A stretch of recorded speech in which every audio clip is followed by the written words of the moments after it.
Hello बच्चों। एक बार comment section में टैली कर देना। तो आई होप कि मेरी वॉइस आप सबको ऑडिबल होगी और मेरी स्क्रीन विजिबल होगी। तो आज बेसिकली कल संडे था और हमारा जेई एडवांस 2024 का जो पेपर था वो सक्सेसफुली पूरा हो चुका है। और आज हम उसी के पेपर डिस्कशन के बारे में बात करने आ रहे हैं। आपके जेई एडवांस 2024 का जो आपका पेपर का डिस्कशन हुआ, पेपर की अगर बात करी जाए, पेपर वन मैथमेटिक्स का जो सेक्शन है उसको मैं यहाँ पूरा डिस्कस करूँगा। पेपर की अगर बात करी जाए तो पेपर बहुत ही एलिमेंट्री और बहुत ही बेसिक लेवल का पेपर था। मतलब ऐसा बिल्कुल नहीं कहा जा सकता कि पेपर बहुत टफ लेवल का है या फिर बहुत हार्ड लेवल का एग्ज़ाम, बहुत हार्ड लेवल का इस बार मैथमेटिक्स का सेक्शन है। हाँ, ऐसा कह सकते हैं कि 2023 के कंपैरिजन में या फिर 2022 के कंपैरिजन में स्लाइटली 2023 के बराबर या फिर थोड़ा सा 2022 से एक दो लेवल नीचे का इस बार का पेपर है। बट उतना भी टफ नहीं है। अगर आपकी थोड़ी बहुत भी मतलब मेंस लेवल की भी तैयारी है तो इट इज़ अचीवेबल। मतलब हो सकता है आराम से पूरा का पूरा पेपर आपसे क्या हो सकता है, इजीली सॉल्व हो सकता है। अगर आपकी मेंस लेवल की भी तैयारी है थोड़ी बहुत, अगर आपने थोड़ा सा अच्छे लेवल की तैयारी कर रखी है, जेई मेंस के लिए अच्छे से पढ़ाई कर रखी थी, तो मतलब इजीली बहुत इजी हो जाएगा आपके लिए पेपर। क्योंकि और जो पेपर का जो जेई एडवांस का जो पेपर का पैटर्न है वो जेई एडवांस ने अब लगभग सेम करना ही शुरू कर दिया है। जैसा कि आप सबको पता होगा, 60 नंबर का पेपर वन मैथमेटिक्स, 60 नंबर का पेपर टू मैथमेटिक्स, और ओवरऑल जो वो था मार्क्स था पेपर का, पेपर वन और पेपर टू मिला के टोटल मार्क्स जो था जेई एडवांस 2024 का वो था हमारे पास 360। ठीक है। तो आज अपन क्या करेंगे, बेसिक बहुत ही सुपर फास्ट स्पीड में अपन इसके क्या लेने वाले हैं, सारे सॉल्यूशन लेने वाले हैं, ताकि जो बच्चे आंसर की मैच करने के लिए आ रखे हैं उन बच्चों की आंसर की मैच हो जाए। और जो बच्चे प्रॉपर सॉल्यूशन या फिर जो भी 10th में है, 11th में आए हैं नए नए, या फिर जिसका अगले साल जेई एडवांस है, जो भी 12th में है, उनको एक आइडिया लगे कि किस तरीके के क्वेश्चंस आते हैं। एटलीस्ट अपने खुद के दम पे एक बार अटैम्प्ट करने की कोशिश करना, जितने भी क्वेश्चन या फिर जितनी भी चीज़ें आपने पढ़ रखी हैं, क्या उसके बेसिस के ऊपर आपसे ये सारे के सारे क्वेश्चन सॉल्व हो पाते हैं या नहीं। तो बिन टाइम का वेस्ट करे अपन क्या करते हैं, थोड़ा सा पहले आपको इंट्रो देते हैं कि मतलब क्या बेसिकली पूछा गया था, मतलब क्या क्या सेक्शन वाइज क्या चीज़ें पूछी गई थी आपसे एग्जामिनेशन में। पहले अपन उसका इंट्रो लेते हैं, फिर अपन इस पेपर के डिस्कशन में चलेंगे। देखो, पेपर का थोड़ा सा जो ओवरव्यू है वो सेक्शन वन जैसा कि अपने पास रहता ही है, चार इसके अंदर क्वेश्चंस थे अपने पास, +3 सीधे मिलेगा, -1 अदर सारे केसेस में अपन को मिलेगा। सिंगल करेक्ट ऑप्शन था, मतलब 12 में से मिनिमम मैं आपसे यही कहता हूँ कि इंटीजर टाइप और सिंगल करेक्ट आंसर मतलब कभी भी डिफरेंस नहीं होता, दोनों हमेशा सेम ही रहते हैं। बस डिफरेंस ये होता है कि उसमें 4 चॉइसेस हो जाती हैं और इंटीजर में आपके पास नेगेटिव कभी नहीं होती। बट इंटीजर टाइप जो है वो ज़्यादा टिपिकल हो जाते हैं कभी कभार एमसीक्यू बेस्ड से, और एमसीक्यू बेस्ड हमेशा जेईई एडवांस इजी देता है। एटलीस्ट पेपर वन में अभी तक ये ट्रेंड है कि हमेशा पेपर वन में जो इंटीजर टाइप्स आते वो एमसीक्यू मतलब सिंगल करेक्ट ऑप्शन आते हैं वो हमेशा बहुत ही इजी लेवल के आते हैं। अभी हम क्वेश्चन में डिस्कस नहीं कर रहे हैं, अभी अपन सिर्फ पेपर देख रहे हैं। ये जो पहला क्वेश्चन दिख रहा है आपको, ये पहला क्वेश्चन है, इसके बाद ये दूसरा क्वेश्चन, और ये तीसरा, और ये 1 मिनट, ये पीडीएफ गड़बड़ हो गई है क्या, हाँ, और ये चौथा क्वेश्चन अपने पास है। तो 4 क्वेश्चन इसके हो गए। उसके बाद जो हमारा सेक्शन आता है, अगला सेक्शन, वो आता है मल्टीपल करेक्ट आंसर्स का। कौन सा? मल्टीपल करेक्ट आंसर का। मल्टीपल करेक्ट आंसर में आपको 5th नंबर से क्वेश्चंस पूछे गए थे। पहला क्वेश्चन हल्का बहुत सेट्स की नॉलेज से पूछा गया है। मैं तो कहूँगा कि जो उसने मेजर पूछना चाह रहा था वो आपसे बेसिकली यही पूछना चाह रहा था कि आपके पास आपको इंटरसेक्शन और यूनियन की नॉलेज अच्छे से है या नहीं है। ठीक है, ये क्वेश्चन नंबर 5th हो गया। क्वेश्चन नंबर 6 जो है काफ़ी मतलब ठीक नहीं कह सकते, बहुत ही बेसिक एलिमेंट्री 10th लेवल का क्वेश्चन मैं इसको कहूँगा। अगर किसी ने बेसिक थोड़ी बहुत भी क्वाड्रेटिक इक्वेशन पे काम कर रखा है तो बहुत ही बेसिकली इस क्वेश्चन को बहुत ही इजी तरीके से सॉल्व कर सकता है। सेम 7th वाला क्वेश्चन अपने पास है। बेसिकली इसको एक प्लेन का इक्वेशन, आप प्लेन का क्वेश्चन कह सकते हो, पर प्लेन के क्वेश्चन में आपने इसने आपकी बेसिक ज्योमेट्री भी चेक कर रखी है और वो काफ़ी अच्छे तरीके से चेक कर रखी है। ठीक है, इसके बाद अपन आते हैं इंटीजर टाइप में। इंटीजर टाइप में मैंने आपको एज यूजुअल कहा था कि एक क्वेश्चन लॉग का अपने पास 100% 101% कन्फर्म है, होना ही होना है। उसके बाद वाला क्वेश्चन बहुत ही चिंदी क्वेश्चन है। उसके अगेन बाद वाला क्वेश्चन जो आपको ये मैट्रिक्स का क्वेश्चन दिख रहा है, डिटर्मिनेंट का क्वेश्चन दिख रहा है, ये भी अगेन बहुत इजी क्वेश्चन है। बेसिकली इसमें पीएनसी खेल गया हो, बाकी कुछ भी यूज़ नहीं है। इसके बाद वाला question principal of inclusion and exclusion के ऊपर बेस्ड है और बहुत ही एलिमेंट्री। अगर आपने अच्छी किताबें सॉल्व कर रखी है, सेंगेज और रियन, तो ऐसे क्वेश्चन आपको इलस्ट्रेशन में मिल जाते हैं। 12th वाला क्वेश्चन इसके लिए ट्रिपल प्रोडक्ट का एक बहुत ही चिंदी क्वेश्चन है। इसमें कुछ भी नहीं है, बेसिकली आपको डिटरमिनेंट 0 करना था, पॉइंट पुट करने थे, that's the answer to the question. इसके बाद वाला क्वेश्चन जो 13th वाला क्वेश्चन है, ये थोड़ा सा इसने हट के दे दिया है।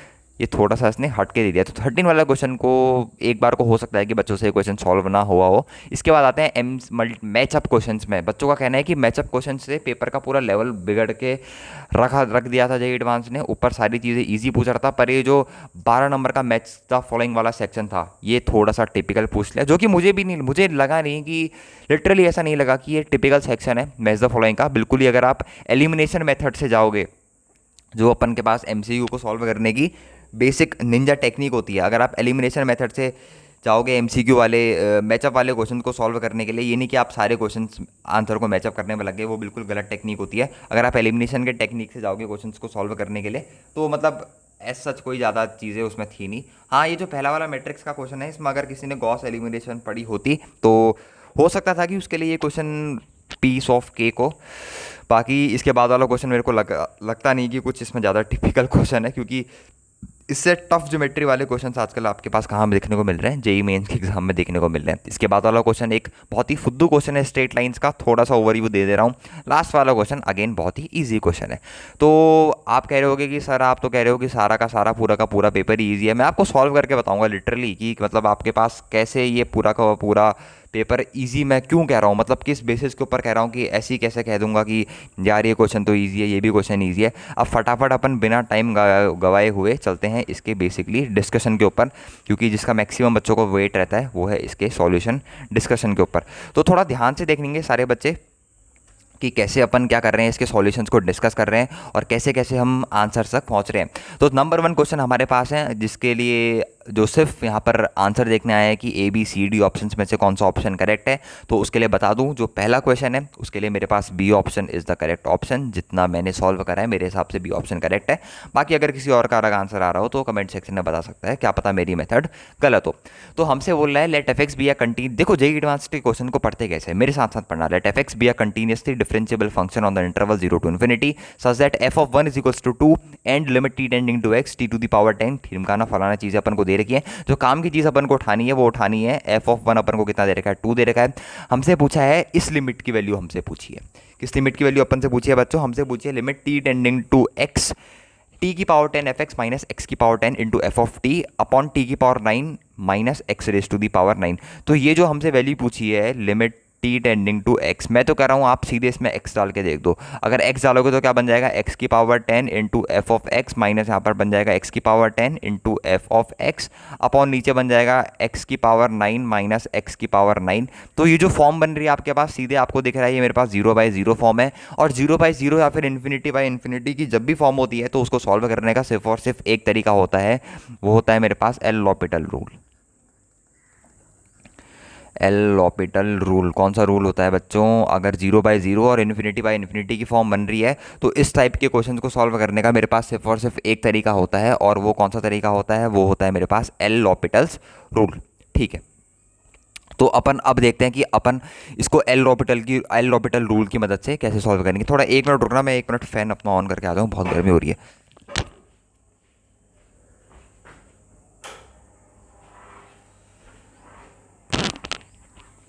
देखो बच्चों, हो सकता है कि थोड़ी नॉइस आए फ़ैन की आवाज़ से, पर थोड़ा सा कॉम्प्रोमाइज़ कर लेना यार प्लीज़, क्योंकि इधर बहुत गर्मी हो रही है और बिन फ़ैन की वीडियो शूट कर पाना बहुत मुश्किल है। ठीक है, ओके। तो देखो बहुत ही बेसिक सा क्वेश्चन है। अपन ने कहाँ तक पहुँच गए थे, सबसे पहले अपन ने ये जज कर लिया कि भैया ये हमारे पास क्या है, 0/0 की फॉर्म है। तो अपन को सीधे सीधे क्या लगा देना है इसमें, एल लॉपिटल रूल लगा देना है। जेईई एडवांस में आपको इतना सोचने का मौका नहीं मिलता है, तो सीधे सीधे जब अपन इसमें एल लॉपिटल रूल लगाएंगे तो अपने पास क्या बन जाएगा, limit T tending to x. T is a variable, यहाँ पर आपको बहुत ध्यान से देखना है। एक्स जो है लिमिट के अंदर पुट हो रहा है तो एक्स कॉन्स्टेंट है, एक्स डिफ्रेंशिएट नहीं होगा। क्या डिफ्रेंशिएट होगा मेरे पास, टी। तो यहाँ पर कितना आ जाएगा, 10 टी की पावर 9, यहाँ पर आ जाएगा हमारे पास F of x minus X की power 10 will behave as a constant. यहाँ पर बन जाएगा मेरे पास F dash of T upon T की पावर 9 का डिफरेंशिएशन हो जाएगा 9 टी की पावर 8 माइनस एक्स की पावर 9 इज इक्वल्स टू 1। 1 का डिफरेंशिएशन नहीं होगा, कई सारे बच्चे इसमें फंसते हैं कि सर एलएचएस और आरएचएस में दोनों का डिफरेंशिएशन होगा। नहीं, जिस लिमिट में आप वैल्यू निकाल लो सिर्फ उसी लिमिट में डिफरेंशिएशन होगा, बाकी किसी भी चीज़ में आपको डिफरेंशिएशन नहीं करना है। कई बच्चों ने करा होगा, 1 को डिफरेंशिएट करके कॉन्स्टेंट की तरह ट्रीट करके 0 कर दिया होगा। दैट इज इनकरेक्ट, क्योंकि लिमिट आपकी सिर्फ एक्स पर लग रही है बच्चा, 1 पर नहीं लग रही है। और एक्स पर लिमिट लग रही है तो x is treated as a constant and t will be treated as a variable. इतनी बात समझ में आ गई बच्चों। अब इसके बाद स्टेप बाई स्टेप आगे बढ़ते हैं। हमारे पास नीचे क्या बन गया है, 9t8 अपॉन कितना बन गया है, x9। अगर मैं t को x की तरफ टेंड करवा दूं, मेरी बात समझ में आ रही है? अगर मैं क्या करूं, t को x की तरफ, अब मैं क्या करवाने की कोशिश कर रहा हूं, मैं t को x की तरफ टेंड करवाने की कोशिश कर रहा हूं। यहाँ पर जो x की पावर 9 है, एक मिनट, सॉरी, जब हमारे पास x की पावर 9 माइनस t की पावर 9 था ना, यहाँ पर t की पावर 9 माइनस x की पावर 9 का जो डिफरेंशिएशन होगा, t की पावर 9 का डिफरेंशिएशन हो जाएगा 9t की पावर 8, और x की पावर 9 एक कांस्टेंट है, तो कांस्टेंट का डिफरेंशिएशन कितना हो जाता है, 0। ठीक है, तो यहाँ पर अपने पास कितना बन के आ गया, यहाँ पर अपने पास बन के आ गया limit t tending to x, यहाँ पर बन के आ गया 10t की पावर 9 इंटू यहाँ पर हमारे पास बन के आ गया f of x minus x की पावर 10 इंटू यहाँ पर बन के आ गया f dash of t upon यहाँ पर कितना बन के आ गया, यहाँ पर बन के आ गया 9t की पावर 8 इज इक्वल्स टू 1। ये चीज़ अपने पास क्या बन के आ गई, यहाँ पर इस तरीके की बन के आ गई है। अब अपन को क्या करना है, बेसिकली अपन को अब क्रॉस मल्टीप्लाई करना है लिमिट चढ़ा के। पहले टी की जहाँ जहाँ पर है टी की जगह अपन x रख देते हैं, उसके बाद अपन को लिमिट चढ़ा देनी है। तो यहाँ पर बन जाएगा 10x की पावर 9 इंटू यहाँ पर बन जाएगा f of x minus x की पावर 10 इंटू यहाँ पर बन जाएगा f dash of x is equals to, अगर क्रॉस मल्टीप्लाई करूँगा बच्चा तो ध्यान से देखना, इज इक्वल्स टू यहाँ पर बन जाएगा 9 टी की पावर जो था वो बन जाएगा मेरे पास x की पावर 8। अब ये सिंपल जो मेरे पास क्वेश्चन है, ये मेरे पास क्वेश्चन है लीनियर डिफरेंशियल इक्वेशन का। तो लिमिट्स में क्या छुपा रखी है, लीनियर डिफरेंशियल इक्वेशन छुपा रखी है।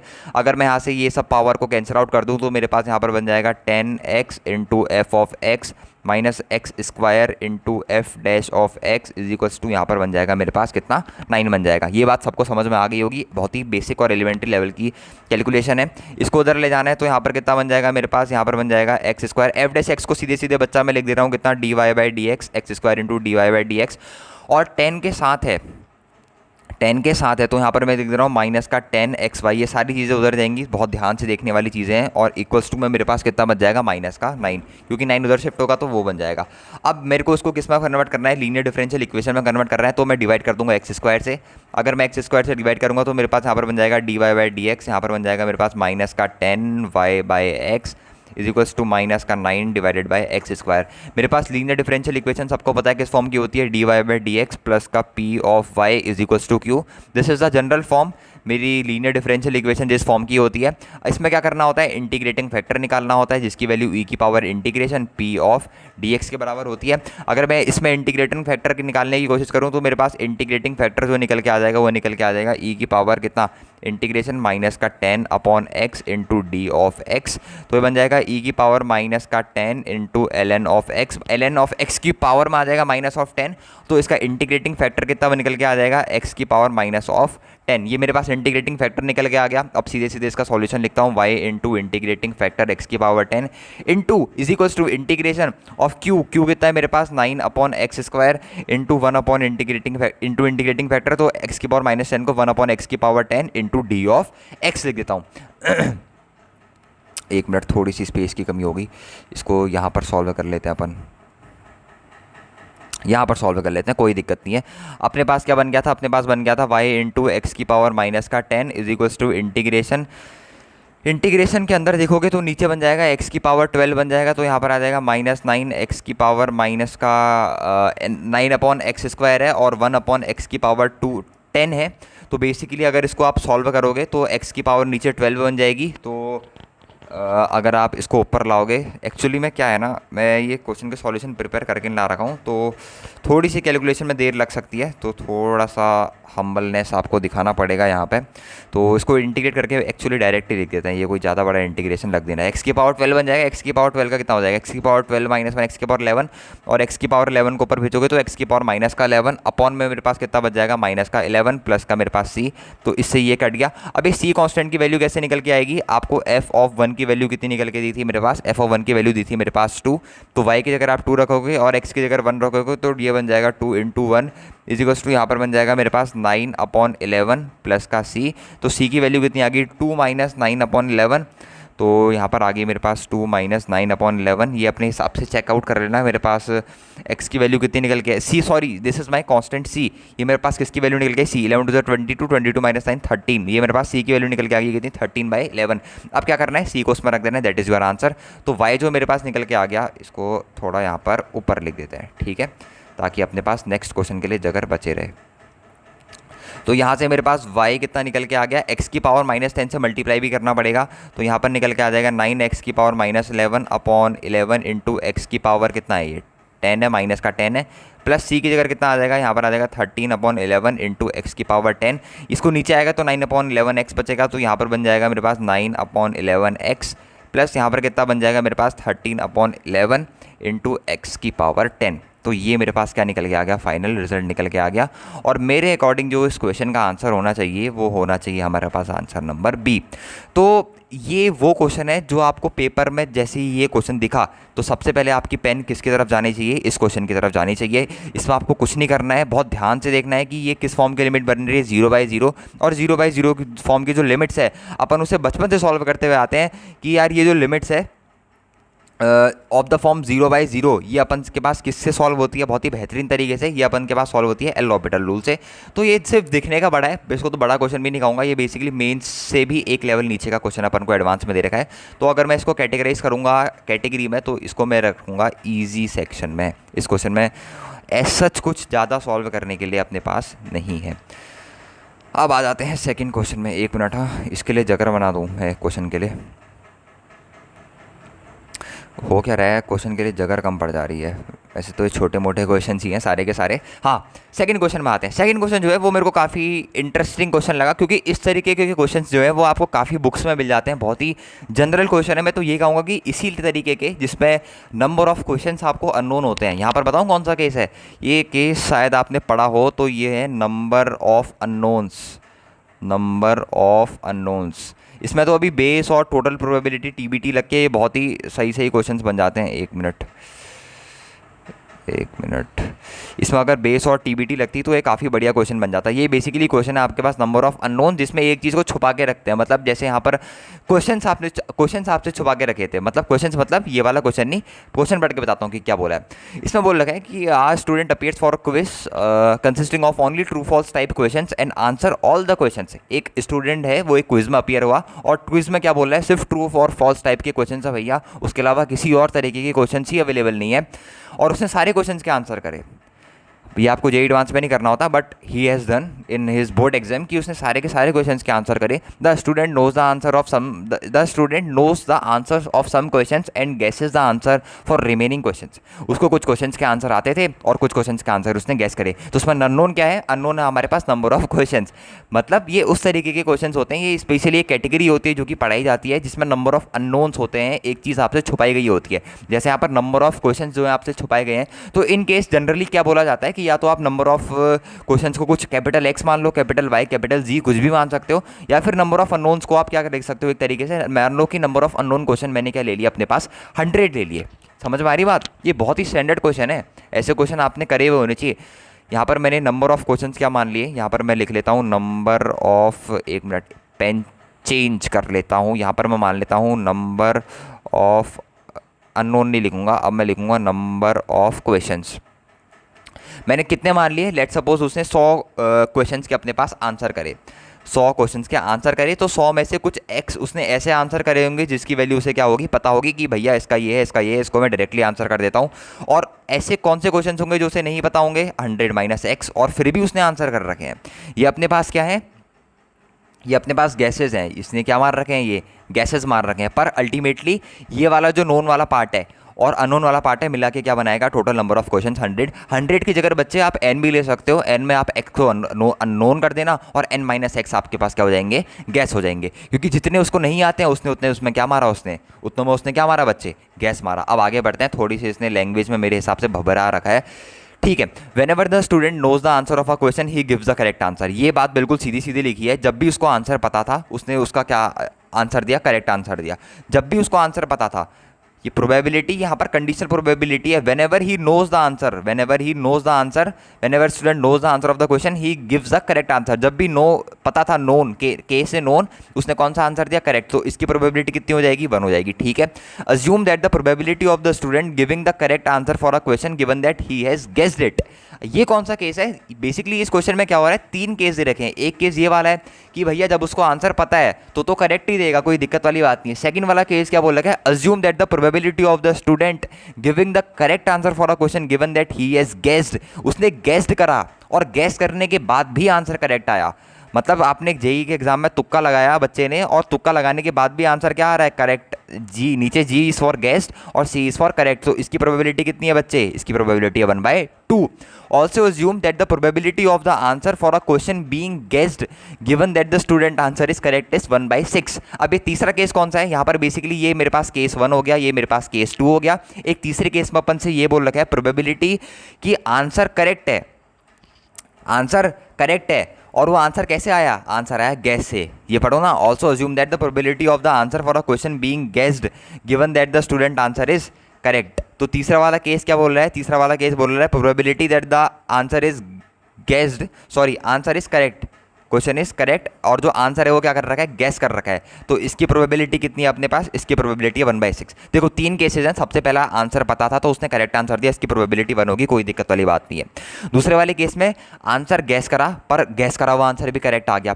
तीसरे केस थोड़ा ध्यान से पढ़ना, that the probability of the answer for a question being guessed, assume that the probability of the answer for a question being guessed given that the student answer is correct। तो probability of the correct, और वो कैसा question क्या था, वो guest question था, तो उसकी प्रोबेबिलिटी कितनी है, 1/6 है। अपन से क्या पूछा है, the probability that the students knows the answer of a randomly chosen question. अपन से पूछा है कि बच्चे को रेंडमली चूजन क्वेश्चन की प्रोबेबिलिटी क्या होगी, और उसका आंसर उसको पता होना चाहिए। मतलब एक तरीके से आपसे क्या पूछा है पता है आपको, प्रोबेबिलिटी पूछी है आपसे x क्या है, x is the number of answer he knows upon total number of questions, x/100 is the answer to this question. आपको अब किसकी वैल्यू निकालनी है, आपको वैल्यू निकालनी है बच्चों x की। अब x की वैल्यू कैसे निकलेगी, ये जो आपको कंडीशनल प्रोबेबिलिटी बना रखी है, probability of guest upon correct, इसको आप क्या लिखोगे, probability of guest intersection correct upon probability of correct. इसकी प्रोबेबिलिटी कितनी दे रही है आपको, 1/6। तो अगर आपको इसको सॉल्व करना है तो आपको जी इंटरसेक्शन सी निकालना पड़ेगा। जी इंटरसेक्शन सी क्या है, बेसिकली जी है मेरे पास गेस्ड वाला पार्ट, जितना पार्ट अब उसने क्या कर रखा है, गेस्ट कर रखा है। इंटरसेक्शन गेस्ट करने के बाद जो पार्ट उसका क्या हो रखा है अपने पास, करेक्ट हो रखा है। सबसे पहले ये समझो कि वो गेस्ट कितने क्वेश्चंस कर रहा है, गेस्ट वो कर रहा है 100 - x क्वेश्चंस कर रहा है, तो इसकी प्रोबेबिलिटी कितनी होगी, इसकी प्रोबेबिलिटी हो जाएगी मेरे पास 100 - का x/100, और गेस करने के बाद करेक्ट करने की प्रोबेबिलिटी कितनी है, इंटू 1/2। ये चीज़ यहाँ से उठ के आई है, गेस्ट कर दिया ये, और उसकी प्रोबेबिलिटी कितनी है, 1/2, तो भैया हमने उसको मल्टीप्लाई कर दिया कंडीशनल प्रोबेबिलिटी के लिए। तो यही चीज़ अपन को कहाँ लिखनी है, जी इंटरसेक्शन सी में लिखनी है। गेस्ड भी हुआ और वो करेक्ट भी हुआ, तो गेस्ड भी हुआ और करेक्ट भी हुआ, तो इसकी जगह कितना आ जाएगा हमारे पास, वो आ जाएगा 100 - का x upon total number of question are 100 into probability कितनी है इसकी, 1/2। अब नीचे जो केस आएगा वो है करेक्ट, कि आंसर क्या होना चाहिए मेरे पास, करेक्ट होना चाहिए। तो अब करेक्ट कितने तरीके से हो सकता है बताओ, करेक्ट कितने तरीके से हो सकता है, करेक्ट सिर्फ 2 तरीके से हो सकता है। एक तो तब हो सकता है, यही वाला केस हो गया जब उसे आंसर नहीं आता हुआ और उसने आंसर को गेस करा और उसका जो आंसर फाइनल आया वो हमारे पास करेक्ट आया।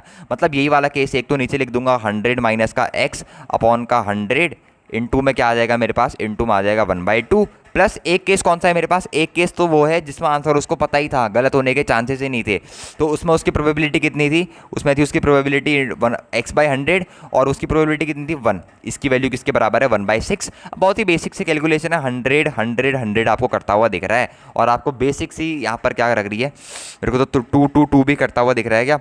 तो ये ऊपर 100 - x बच जाएगा और नीचे बच जाएगा ये 2x और 2x - x बच जाएगा, तो 2 से 2 को काट देता हूँ। तो यहाँ से जो मेरे पास निकल के आ जाएगा वो निकल के आ जाएगा 100 - का x आ गया ऊपर, अपॉन नीचे कितना आ जाएगा 100 प्लस का x, और ये किसके बराबर आ गया 1/6। तो थोड़ा सा इसकी तिगड़म बढ़ाते हैं, तो 600 - का 6x इज इक्वल्स टू मेरे पास बराबर आ गया 100 प्लस x।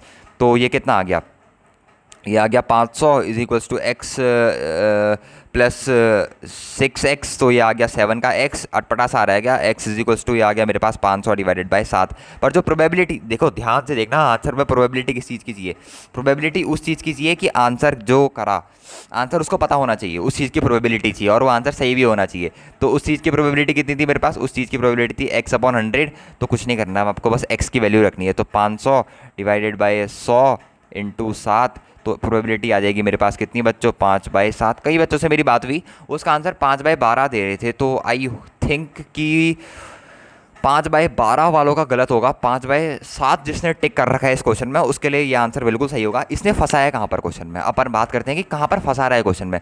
फंसा कहीं पर नहीं रहा है। इसकी जो क्वेश्चन है ये बहुत छोटा क्वेश्चन है एक्चुअली। ये नंबर ऑफ अननोन्स वाले जो क्वेश्चन है इसमें बहुत भयंकर भयंकर केसेस बनते हैं। अगर इसमें टीबीटी और बीटी लगी होती, अगर बेस थ्योरम और टोटल प्रोबेबिलिटी थ्योरम लगी होती, तो एक क्वेश्चन क्या हो जाता है मेरे पास, थोड़ा सा और टफ हो जाता। पर उसका जो मन था वो था कि थोड़ा सा इजी साइड में ही रखा जाए क्वेश्चंस को, तो उसने क्या कर रखा है यहाँ पर अपने पास थोड़ा सा इजी क्वेश्चन ही बना रखा है। तो अगेन इस क्वेश्चन को अगर मेरे को रेट करना चाहूँ तो इस क्वेश्चन को मैं रेट करूँगा मॉडरेट। इस क्वेश्चन को मैं कैसा रेट करूँगा, मॉडरेट से टफ जाता हुआ थोड़ा सा मैं करूँगा, क्योंकि ये केस वो केस है नॉर्मली जो बच्चे छोड़ देते हैं। मेरी बात समझ में आ रही है, ये केस छोड़ देते हैं। पर अगर जिसने केस ये बिल्कुल कर रखा है नंबर ऑफ अननोन्स वाला और उसके बाकी केसेस भी कर रखे हैं, तो उनके लिए तो ये ईजी क्वेश्चन ही है, उनके लिए कोई बड़ी बात नहीं है क्वेश्चन। उनके लिए क्वेश्चन बिल्कुल हो जाएगा बोनस नंबर के लिए। 1 मिनट, हाँ मैं इसको थोड़ा सा शिफ्ट कर दूँ ताकि 1 मिनट बाकी क्वेश्चंस के लिए मेरे पास अगर हो जाए। ये जो ट्रिग्नोमेट्री का क्वेश्चन है, इसके बाद कौन सा क्वेश्चन है, ट्रिग्नोमेट्री का क्वेश्चन है। अब ये ट्रिग्नोमेट्री का जब हम ट्रिग्नोमेट्री ट्रांसफॉर्मेशन पढ़ते हैं, जब अपन शुरू करते हैं ट्रिग्नोमेट्री को पढ़ना, तो अपन एक टॉपिक पढ़ते हैं, that topic is basically trigonometric transformations. तो उसी ट्रिग्नोमेट्री ट्रांसफॉर्मेशन का क्या है मेरे पास बच्चे, ये मेरे पास क्वेश्चन पूछा गया है। अब इसके लिए आपको क्या याद होना चाहिए, इसको आपके इस सवाल को करने के लिए बेसिकली आपको बेसिक जो एलिमेंट्री अपन के पास 3-4 जो फॉर्मूले होते हैं, ये cos a + b, cos a - b, जो कि आजकल मेंस के एग्जाम में भी यूज़ नहीं होते हैं, उस टॉपिक से उठा रखा है क्वेश्चन, उस टॉपिक से उठा रखा है क्वेश्चन। लिटरली इजी क्वेश्चन है। सबसे पहले अपन से क्या बोल रखा है, फटाफट इस क्वेश्चन में जाते हैं। अपन से बोल रखा है कि लेट π/2 x पाई, ये अपन को इंटरवल दे रखा है π/2 से लेके पाई, बी सच दैट जो cot x की वैल्यू है अपने पास, cot x की वैल्यू अपन को दे रखी है -5/√11। ये समझ जाना, ये कौन सा क्वाड्रेंट दे रखा है अपने को, ये दे रखा है अपने को सेकंड क्वाड्रेंट, ठीक है। ये दे रखा है अपने को सेकंड क्वाड्रेंट। तो सेकंड क्वाड्रेंट में कॉट तो नेगेटिव होता ही है, तभी तो नेगेटिव दे रखा है।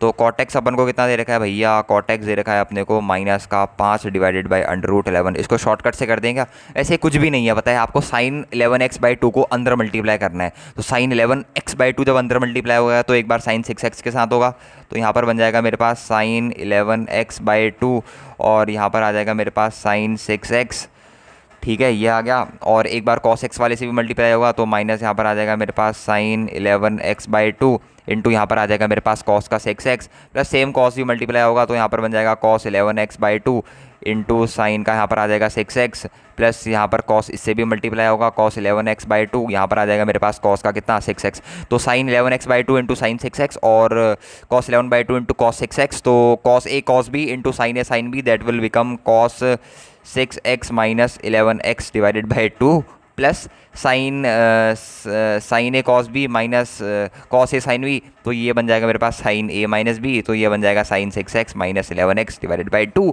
That is a very very easy question. cos x/2 plus यहाँ पर बन जाएगा मेरे पास कितना sin x/2। अब x/2 का इंटरवल कैसे निकालें, कुछ नहीं करना है, इसको कैपिटल X ले लेता हूँ, दोनों साइड होल स्क्वायर कर दूंगा तो मेरे पास x² कितना बन के आ जाएगा 1 + 2 cos x/2 into sine x/2, और उसका फॉर्मूला आपको पता है कितना होता है 1 + अंडर के अंदर साइन ऑफ x। ये बहुत ही बेसिक फार्मूला है, तो ये सब फार्मूला आपको आना चाहिए। तो x निकल के आ गया ना अंडर रूट, तो x कितना निकल के आ गया √1 प्लस, यार ये देखो अब तुम्हें ये cot x अपन के पास कितना दे रखा है, cot x दे रखा है -5/√11 के अंदर 11। तो फटाफट यहाँ पर ट्रायंगल बनाओ, यहाँ पर -5, यहाँ पर 11, तो यहाँ पर कितना आ जाएगा, यहाँ पर आ जाएगा मेरे पास का 6। तो sin x कितना निकल के आ गया, फटाफट बताओ, PBP perpendicular is 11/HHB, hypotenuse कितनी है मेरे पास 6, तो 1 प्लस यहाँ पर कितना निकल के आ जाएगा, सॉरी यहाँ पर x² = √1 के प्लस sin x, तो 1 प्लस यहाँ पर आ जाएगा मेरे पास 11/6। ये आ रहा है क्या, 1 प्लस sin x की जगह रख दिया मैंने कितना अंडर के अंदर 11 प्लस ये चीज़ सबको समझ में आ गई क्या, बहुत ही ईजी चीज़ है। 1 मिनट, हाँ कुछ गड़बड़ तो हो रही है बच्चों, under 1 minute 2 cos x/2 sin x/2 1 plus sin x, हाँ सही है ना, सही तो है बिल्कुल। तो x = कितना आ गया हमारे पास, x = बन गया मेरे पास अंडर के अंदर ये √11 है, वही तो मैं कहूँ कहाँ गड़बड़ हो रही है, √11 है भैया, तो अभी स्क्वायर ही रहने देते हैं। 1 मिनट, इसको स्क्वायर ही रहने देते हैं, इसको स्क्वायर ही रहने देते हैं। यहाँ पर आ जाएगा मेरे पास 6 plus under root 11 divided by 6। तो एक तरीके से इसका आंसर होना चाहिए इस पूरे का अंडर रूट पर। जेईई एडवांस ने अपने ऑप्शन कुछ बहुत ही अपनी औकात दिखा रखी है, बहुत ही अटपटे से ऑप्शन पूछ रखे हैं। एक बात देखो, यहाँ पर जो नीचे 2 under root 3 2 under root 3 2 under root 3 दे रखा है, बेसिकली ये कितना है एक तरीके से 12, या फिर इसी को मैं बोलता हूँ under root of 12। Under root of 12 वही अपन 2 अंडर रूट 3 देखते हैं। तो अंडर रूट ऑफ 12 कैसा है डिनोमिनेटर में, जब मैं इसको भी 2 से मल्टीप्लाई करूँ, इसको भी 2 से मल्टीप्लाई करूँ, अगर इसको 2 से मल्टीप्लाई करूँगा तो आ जाएगा 12 plus 2 under root of 11 upon नीचे आ जाएगा मेरे पास 12। अब इस पूरे का अंडर रूट, इस पूरे का अंडर रूट, इस पूरे का अंडर रूट कितना हो जाएगा x प्लस ये जो चीज़ है ना, ये वो परफेक्ट स्क्वायर जिसमें बनाते हैं हम रेशनल फंक्शंस को, वो वाली चीज़ है। ये बेसिकली आपके पास क्या लिखी है, ये लिखी है अंडर रूट ऑफ 11 प्लस 1 का होल स्क्वायर अपॉन 12 और इस पूरे का अंडर रूट। तो that is the answer to this question कि under root of 11 plus 1 upon 2 under root 3। तो इस मेरे हिसाब से इसका ऑप्शन कौन सा करेक्ट होना चाहिए, बी। ये कठिन नहीं है, यहाँ पर बस थोड़ी सा आपकी मैनिपुलेशन कर रखी है, बस आपको ये देखना है। मेरे को भी जब मैंने एक बार उसको देखा तो मेरे को यही डाउट हुआ कि 2 अंडर रूट 3 इसने कैसे ऑप्शन दे रखा है। फिर मैंने जब 2 अंडर रूट 3 को देखा, मेरे को ये पता लग गया था कि इसने ऊपर परफेक्ट स्क्वायर बना रखा है और स्क्वायर से अंडर रूट इसने क्या कर रखा है, मेरे पास कैंसिल आउट कर रखा है। बस इतनी सी चीज़ है, ठीक है। ओके, ये क्वेश्चन भी हो गया। अब कौन सा क्वेश्चन बचा है भैया, सेक्शन 1 बहुत जल्दी हो जाता है ना। एक मिनट मैं अपना स्पीकर थोड़ा ऑन कर लूँ। सेक्शन 1 बहुत जल्दी हो जाता है अपने पास। अब बात करते हैं एलिप्स का क्वेश्चन। एलिप्स का क्वेश्चन अगेन बहुत ही बेसिक क्वेश्चन है। आप कह रहे होगे कि सर आप सब क्वेश्चन को बेसिक क्वेश्चन कह रहे हो, हमें डिप्रेशन हो रहा है। ऐसी बिल्कुल भी बात नहीं है, क्योंकि सारे क्वेश्चन है बेसिक लेवल के, इसलिए मैं उन्हें बोल रहा हूँ कि सारे के सारे क्वेश्चन कैसे हैं, बेसिक लेवल के हैं। एटलीस्ट मतलब हार्ड तो नहीं है, आप इनको हार्ड कैटेगरी में क्लेम नहीं कर सकते। इन सारे क्वेश्चंस को आप हार्ड बोलोगे तो आपकी प्रिपरेशन मतलब अच्छी नहीं है, तब आप इन क्वेश्चंस को हार्ड बोलो, ठीक है। अब अपन बात करते हैं एलिप्स वाले क्वेश्चंस की। ध्यान से देखना क्या बोल रहा है क्वेश्चन हमसे बोल रहा है कंसिडर एन एलिप्स, एक एलिप्स कंसिडर करने को बोल रहा है। चुपचाप कंसिडर कर लो, x square by 9 plus y square divided by 4 equals to 1। Let s p comma q be the point in the first quadrant. एक पॉइंट अज्यूम करने को बोल रहा है पहले क्वाड्रेंट में, such that p square by 9 plus q square by 4 is greater than 4 is greater then 1। अगर greater than 1 है तो यहाँ पर पता लग जाएगा कि कहाँ पर लाई कर रहा है, आउटसाइड। जो पॉइंट है आउटसाइड द एलिप्स लाई कर रहा है, एलिप्स के अंदर नहीं है, एलिप्स के बाहर लाई कर रहा है। अगर आप पी कॉमा क्यू को उसके अंदर डालोगे तो यही सेटिस्फाइड करके इक्वेशन आएगी। तो वो पॉइंट बेसिकली कहाँ पर लाई कर रहा है, एलिप्स के बाहर लाई कर रहा है। Point which is lying outside the ellipse, P comma Q वो पॉइंट है जो मेरे पास कहाँ पर लाई कर रहा है, एलिप्स के बाहर पर लाई कर रहा है। और फिर क्या बोल रहा है, 2 tangent are drawn from s, उस पॉइंट से 2 टेंजेंट ड्रॉन करी to the ellipse of which 1 meets the ellipse at end point of the minor axis. एक कहाँ पर मिली, माइनर एक्सिस के एंड पॉइंट पे मिल रखी है। And other meets the ellipse at a point t in the fourth quadrant पे मिल रही है। Let r be the vertex, ठीक है। पहले इसका थोड़ा सा डायग्रामेटिकल अप्रोच अपन देखते हैं कि इसको डायग्रामेटिकली अपन कैसे बनाएं। तो सबसे पहले तो अपन क्या करते हैं, एक एलिप्स अपन अपने पास बना के रखते हैं, एक एलिप्स अपन बना के रखते हैं चुपचाप, बढ़िया सा अपन एलिप्स बना लिया। अब इस पर टेंजेंट मार देते हैं, 2 टेंजेंट अपने पास क्या कर रहा है, ये बेसिकली पुट आउट कर रहा है। एक टेंजेंट यहाँ से पड़ रही है, ये मान लो ये मेरे पास पॉइंट है एस पॉइंट के कोऑर्डिनेट है मेरे पास पी कॉमा क्यू, और 2 टेंजेंट मार रहा है ना। एक टेंजेंट तो वो सीधे सीधे बोल रहा है कि माइनर एक्सिस पे मार रहा हूँ, ठीक है भैया मार लो माइनर एक्सिस में। और एक टेंजेंट वो बोल रहा है, एक टेंजेंट में मार रहा हूँ फोर्थ वाले क्वाड्रेंट पे, इस वाले क्वाड्रेंट पे एक मेरे पास टेंजेंट पड़ रही है मान लो। और इस पॉइंट का नाम भी दे रखा है भैया उसने टी, इस पॉइंट का नाम कितना दे रखा है, टी, इस पॉइंट का नाम टी पॉइंट के कोऑर्डिनेट कितने मान लूँ, अल्फा कॉमा बीटा मान लेता हूँ। Alpha comma beta fourth quadrant पर लाई कर रहे हैं। तो एक बात मेरी बच्चों हमेशा याद रखना कि अल्फा मेरे पास पॉजिटिव होगा और बीटा मेरे पास क्या होगा, नेगेटिव, क्योंकि फोर्थ क्वाड्रेंट में साइन कैसे होते हैं, पॉजिटिव कॉमा नेगेटिव। क्योंकि जो वैल्यूज़ आएंगी अल्फा कॉमा बीटा की वो थोड़ी प्लस माइनस के टर्म्स में आएंगी, तो वहाँ पर आपको सारी वैल्यूज़ नहीं लेनी है। इसने क्लियरली बोल रखा है कि फोर्थ क्वाड्रेंट में लाई कर रहा है, तो फोर्थ क्वाड्रेंट में आपके पास क्या हाल होता है, अल्फा पॉजिटिव होता है, बीटा नेगेटिव होता है। तो उसी अकॉर्डिंग आपको अपनी क्या लेनी है, अल्फा और बीटा की वैल्यूज़ लेनी है। उसमें कोई भी आपको मैनिपुलेशन जरा भी क्या करना है, बिल्कुल भी मैनिपुलेशन नहीं करना है। अगर मैनिपुलेशन करोगे तो खराब हो जाओगे, अगर 2-2 3-3 केस बनाने लग गए तो वहाँ पर निपट जाओगे। एक चीज़ बताओ, मेरे पास ये एलिप्स की इक्वेशन कितनी दे रखी है, अपन को आंसर क्या बताना है, पी और क्यू की वैल्यू बतानी है। फिर क्या बोल रहा है, पहले थोड़ा सा क्वेश्चन पढ़ लेते हैं, इतनी जल्दी आंसर की तरफ नहीं कूदते हैं, ना आंसर तो मैं इसका 1 सेकंड में निकलवा सकता हूँ। इसके बाद बोल रहे हैं कि let r be the vertex of the ellipse with positive x coordinate. ठीक है, वर्टेक्स अपने पास कितने होते हैं, 2 ऊपर 2 इधर होते हैं, पर वो बोला है with positive x coordinate sorry, तो यहाँ पर अपने पास कहीं पे आर जो है वर्टेक्स है, vertex of the ellipse with positive x coordinate and o be the centre of the ellipse. और ओ अपने पास क्या बोल रहा है, ओ अपने पास बोल रहा है centre of the ellipse. If the area of triangle o r t is 3/2, o r t का जो एरिया ऑफ ट्राइंगल है वो मेरे पास कितना है 3/2, then which of the following option is are correct. O r t कौन सा triangle है, ओ आर टी मेरे पास शायद ये ट्राइंगल है, if I am not wrong, तो ओ आर टी मेरे पास ये ट्राइंगल है, ये इस पर परपेंडिकुलर है बेसिकली। तो ओ आर टी मेरे पास कौन सा ट्राइंगल है, ये वाला ट्राइंगल है, किसी भी परपेंडिकुलर मार सकते हो, आर पे भी परपेंडिकुलर है वो, एक मिनट इसको परपेंडिकुलर, ये ओ आर टी मेरे पास क्या ट्राइंगल है, एक राइट एंगल ट्राइंगल है, ओ आर उसकी एक्स एक्सिस हो गई और आर टी उसकी क्या हो गई मेरे पास वाई एक्सिस हो गई। इस ट्राइंगल का एरिया बेसिकली अपन को दे रखा है, और एरिया कितना दे रखा है इस ट्राइंगल का 3/2, दिस इज द एरिया। ये अपने को क्या गिवन है इस ट्राइंगल का, ये अपन को इस ट्राइंगल का क्या गिवन है बच्चों, एरिया। तो अगर मैं एरिया की बात करूँ तो मेरे पास ओ आर कितना होगा, अरे यार सबसे पहले तो मेरे को ये वाला पॉइंट बताओ, इलिप्स कितना दे रखा है मेरे को, इलिप्स दे रखा है मेरे को x²/9 + y²/4 = 1, ये दे रखा है ना, या उल्टा तो नहीं दे रखा है कहीं, x²/9 + y²/4 = 1। तो माइनर एक्सिस है तो इसके कोऑर्डिनेट कितने हो जाएंगे, ये हो जाएंगे 0,2, और इसके कोऑर्डिनेट कितने हो जाएंगे, इसके हो जाएंगे 3,0। तो ये पूरी की पूरी डिस्टेंस कितनी होगी मेरे पास, ये पूरी की पूरी डिस्टेंस आ गई बच्चों मेरे पास 3। तो एरिया ऑफ ट्राइंगल निकालो, हाफ इंटू बेस, बेस कितना है मेरे पास 3 इंटू हाइट, हाइट होगी ये वाली डिस्टेंस, थोड़ा ध्यान से देखना, हाइट ये वाली डिस्टेंस होगी, इसका वाई कोऑर्डिनेट मतलब बीटा, और बीटा का एक तरीके से यहाँ पर मॉड्यूलस ही लेंगे, क्योंकि बीटा की अल्टीमेटली दो वैल्यू आने वाली है आपके पास, एक पॉजिटिव एक नेगेटिव, या फिर बीटा की जो भी वैल्यू आएगी वो नेगेटिव ही होगी क्योंकि वो फोर्थ क्वाड्रेंट में लाई कर रही है, वरना आप मॉड भी ले सकते हो, क्यों, क्योंकि एक तरीके से परपेंडिकुलर डिस्टेंस है, so you can take mod also. = ये आ जाएगा मेरे पास 3/2, तो 3 से 3 कट गया, 2 से 2 कट गया, तो मॉड ऑफ बीटा मेरे पास कितना आ गया 1, यानी कि बीटा की वैल्यू मेरे पास कितनी आ गई +-1, और चूंकि बीटा मेरे पास नेगेटिव है तो इसके कारण मेरे पास बीटा की वैल्यू कितनी आ गई -1। तो अपने पास बीटा तो आ गया। अब देखो अल्फा कॉमा बीटा मेरे पास कहाँ लाई कर रहा है, एलिप्स के अंदर लाई कर रहा है, तो अल्फा कॉमा बीटा किसकी इक्वेशन को सेटिस्फाइड करेगा, एलिप्स की इक्वेशन को सेटिस्फाइड करेगा। तो करवा दो, α²/9 प्लस यहाँ पर आ जाएगा मेरे पास β²/4 = 1, तो α², ये थोड़ा सॉल्व करोगे तो ये आ जाएगा मेरे पास 27/4, थोड़ा फर्दर सॉल्व करोगे तो आ जाएगा 3√3/2। तो मेरे पास अल्फा आ गया, मेरे पास बीटा आ गया, और अल्फा जो कि क्वेश्चन में बोला था कि फर्स्ट फोर्थ क्वाड्रेंट में पॉजिटिव होगा, और उसकी वैल्यू आ भी मेरे पास क्या आ रही है बच्चों, पॉजिटिव आ रही है। अपन से क्वेश्चन में जो फाइनल स्टेप में वैल्यू पूछी है वो अपन से पूछी है किसकी वैल्यू, पी और क्यू की वैल्यू। अब मैं आपको एक स्ट्रेट फॉरवर्ड चीज़ बताता हूँ, पी की वैल्यू मेरे पास स्ट्रेट फॉरवर्ड आ रही है, पी की वैल्यू मेरे पास कैसी आ रही है, बिल्कुल ही सीधे तरीके से मेरे पास पी की वैल्यू आ रही है। पी एस पॉइंट से मेरे पास दो टेंजेंट निकलनी है, एक टेंजेंट जा रही है माइनर एक्सिस को टच कर रही है टॉप पॉइंट पे, और एक टी पे जा रही है। अब जो टेंजेंट माइनर एक्सिस को टच करेगी वो हमेशा याद रखना वो पैरेलल किसकी होगी, एक्स एक्सिस के पैरेलल होगी।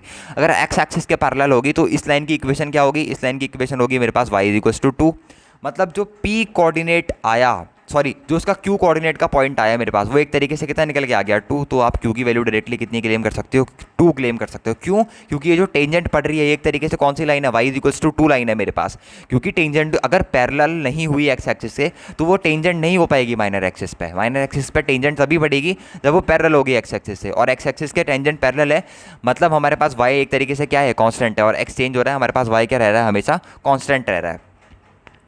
ठीक है, अब मेरे पास Q आ गया है, अब मेरे को पहुंचना है P तक। अब मैं P तक कैसे पहुंचूंगा, मेरे से उसने ये भी बोल रखा है कि जो S है वो T पे टेंजेंट भी है, मतलब अब मैं क्या लिखूंगा, टेंजेंट एट T पे इक्वेशन लिखूंगा कि टेंजेंट एट T पे क्या इक्वेशन होगी मेरे पास, तो मैं लिखूंगा tangent at T, tangent at T पे मेरे पास क्या इक्वेशन बन के आएगी, तो टेंजेंट एट T पे इक्वेशन लिखूंगा तो T के कोऑर्डिनेट कितने हैं मेरे पास, अल्फा कॉमा बीटा, तो x इंटू x1, तो अल्फा इंटू x/9 और plus beta into y upon का 4 = 1, तो ये हो जाएगा अल्फा इंटू एक्स अपॉन का 9 माइनस यहाँ पर हो जाएगा बीटा 1 है तो y / 4 = 1, और यहाँ पे मैं y को 1 लिख सकता हूँ क्योंकि s पॉइंट से दो जगह टेंजेंट निकल ली है, एक इधर निकल ली है और एक इधर निकल ली है, आपस लास्ट में कहाँ पर आ रही है, फाइनली वो s पॉइंट पे ही आ रही है, तो s पॉइंट पे y = 2 लाइन आ रही है, और फाइनली जो दूसरी वाली टेंजेंट है वो भी s पॉइंट पर आ रही है, तो y = 2 को मैं यहाँ पर बिल्कुल रख सकता हूँ, इसमें कोई भी बुराई नहीं होगी अगर मैं y = 2 को यहाँ पर रख दूंगा, क्योंकि y = 2 क्या है, एक टेंजेंट ही तो है s पॉइंट से और वो भी एक टेंजेंट है, तो दोनों एक दूसरे को सेटिस्फाइड करेंगे। तो अगर मैं y = 2 रखूंगा तो मेरे पास क्या चीज़ निकल के आ जाएगी, और अल्फ़ा अल्फ़ा की वैल्यू मैं पहले ही निकाल चुका हूँ, तो बस आपको वैल्यू पुट आउट करनी है। तो उसको थोड़ा सा कैलकुलेशन अपन आपको करके दे देते हैं। इसके बाद अल्फ़ा की वैल्यू हो जाएगी 3√3 divided by 18 into x, minus यहाँ पर आ जाएगा 2 divided by 4 is equals to 1। अगर आप इसको फर्दर सॉल्व करोगे तो √3/6 इज इक्वल्स टू 1/2, तो 3, ये एक्स की वैल्यू निकल गई आपके पास 3√3। This is the answer to this question.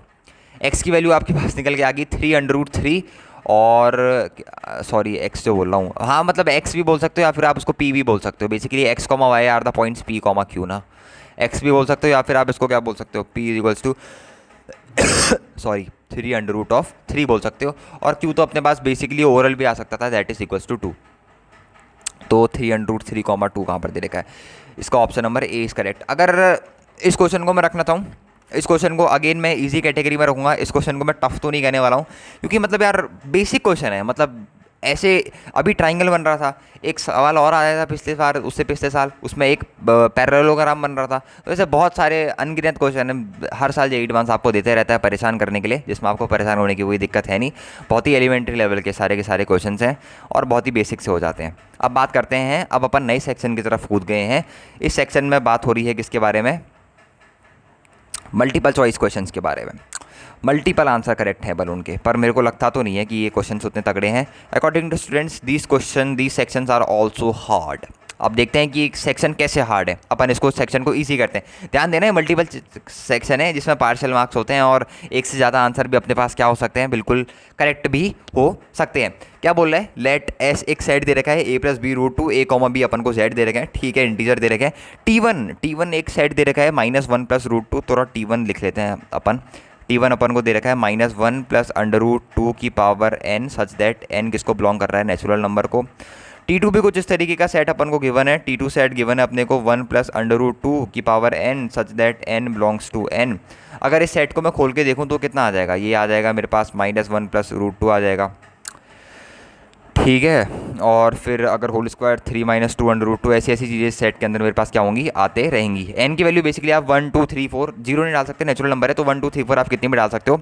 अगर मैं यहाँ पर s को 1 2 3 a b में डालूँ तो मैं क्या ये कह सकता हूँ कि अगर मैंने दोनों को a b डाला तो यहाँ पर 1+√2 आ गया, या फिर अगर मैंने a को -1 डाला तो -1+√2 आ गया। तो क्या मैं आपको यहाँ पर एक सीधी सीधी बस मैं इतनी सी बात बताना चाह रहा हूँ कि t1 और t2 जो है वो एक तरीके से मेरे पास सबसेट होने वाले हैं s के। क्यों होने वाले हैं सबसेट, क्योंकि s क्या है basically set of integer a, b। तो a, b आपको आप इस तरीके से डाल सकते हो कि वो t1 और t2 आपको जनरेट करके दे। अगर आप t1 का होल स्क्वायर करोगे ना तो आपके पास 3 - 2√2 जनरेट होगा। अगर यहाँ पर होल स्क्वायर करोगे तो 3 - 2√2 जनरेट होगा। वहीं आप यहाँ पर भी जनरेट कर सकते हो, कैसे, a को 3 डालो और b को -2, तो 3 - 2√2।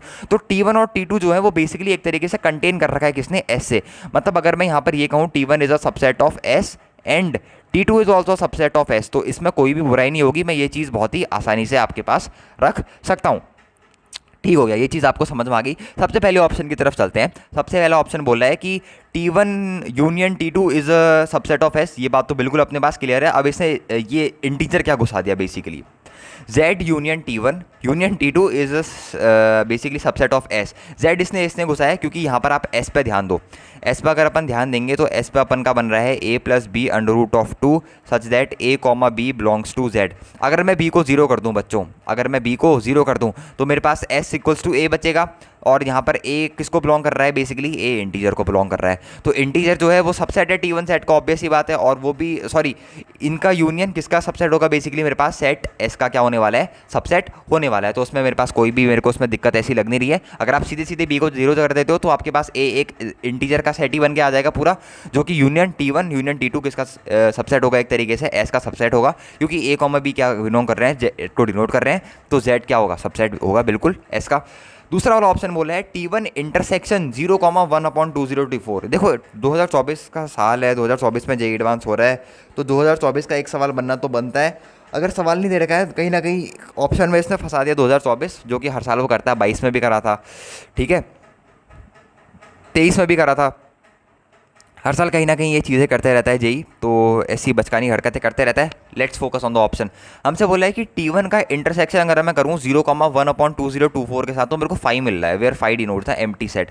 अब अपन T1 पे थोड़ा सा ध्यान दें तो T1 अपने पास क्या है, √2 - 1 की पावर n। √2 कितना होता है, 1.414 - 1 की पावर n। ये मेरे पास T1 आ गया। और T1 को ध्यान से देखें तो ये बन जाएगा 0.414 की पावर n। अगर आप भैया n को बढ़ाते रहोगे तो ये पूरी क्वांटिटी मेरे पास छोटी होती रहेगी। तो इसके और इसके बीच में तो ये नहीं आने वाली 0 और 1/2024 के, क्योंकि इससे ये छोटी होती रहेगी, ये मैक्स है, इससे छोटी होती रहेगी जैसे जैसे आप n को बनाने लगोगे। तो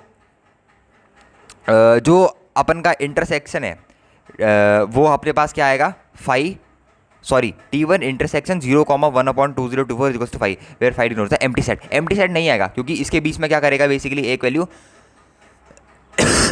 कोई भी वैल्यू इसके बीच में अपने पास क्या होने वाली है, आने वाली है। क्योंकि T1 जो हो जाएगा वो अपने पास क्या होता रहेगा, थोड़ा बहुत हर जैसे जैसे आप n बढ़ाते रहोगे 1 2 3 4 जैसे जैसे आप n को बढ़ाते रहोगे तो T1 अपने पास करस्पॉन्डिंगली क्या होते रहेगा, छोटा होते रहेगा। तो अगर T1 छोटा होते रहेगा तो कहीं ना कहीं एक बार एक पॉइंट ऐसा आएगा जिसके लिए वो उसके बीच में आ जाए। तो ये ऑप्शन तो अपने पास मेरे को लग रहा है ये गलत होना चाहिए, B is not the correct answer. Third option अपन को दे रखा है T2 = 1 + √2 की पावर n। यहाँ पर आप n को बढ़ाते रहो, तो जैसे जैसे आप n को बढ़ाते रहोगे तो ऑब्वियस सी बात है कि एक ऐसा पॉइंट जरूर आएगा जिसके बीच में 2024 से बड़ा होगा और इन्फिनिटी से छोटा होगा। अगर मान लो √2 + 1 कितना होगा, ये अपने पास होगा 2.414, इसकी पावर मैंने कर दी कितनी 2024। अब ये तो ऑब्वियस सी बात है ना कि ये इन्फिनिटी से छोटा होगा, मतलब 2024 को इन्फिनिटी के बीच में लाई करेगा। तो ऑब्वियस सी बात है एम्प्टी सेट मेरे पास क्या होगा, नहीं होगा। और ये गलत क्यों हुआ, क्योंकि एम्प्टी सेट नहीं है। ठीक है, ये पहला वाला ऑप्शन इसलिए गलत हुआ। तो बहुत ही बेसिक एलिमिनेशन है, बस बहुत ही बेसिक से, मतलब लग नहीं रहा कि जे एडवांस्ड के क्वेश्चन हमारे पास सॉल्व हो रहे हैं, बहुत ही बेसिक से क्वेश्चन है। डी ऑप्शन अपन से बोला है for any given a, b belongs to integer cos pi a + b √2 + iota sin pi a + b √2 belongs to z if and only if b = 0। इस पूरे को क्या बोल रहा है भैया, इस वो बोल रहा है कि ये पूरा का पूरा सेट जो है अपने पास ये इंटीजर सेट है। कब, जब b अपने पास क्या होगा, 0, जो कि बिल्कुल सही बात है। अगर आपने b को उसमें 0 रख दिया तो साइन a पाई n पाई बन जाएगा, तो ये तो पूरा 0 हो जाएगा। अब यहाँ पर b को 0 रख दोगे तो cos a पाई बन जाएगा, यहाँ पर कितना बन जाएगा, cos a पाई बन जाएगा। और cos a पाई ये कौन सी वैल्यू देता है, ये इंटीजर तो देता है वैल्यू, तो ऑब्वियस ही बात है आंसर मेरे पास सही होगा। अगर आप b को 0 कर दोगे तो भाई साहब आपके पास ये b √2 तो 0 हो जाएगा, यहाँ पर साइन n पाई टाइप का बन गया, that is automatically all terms are 0। तो हमारे पास क्या बन गया, हमारे पास बन गया cos a पाई बन गया। तो भैया ये पूरी इंटीजर वैल्यू ही देता है। तो मैं अकॉर्डिंगली ये इसका आंसर होना चाहिए A, C और D।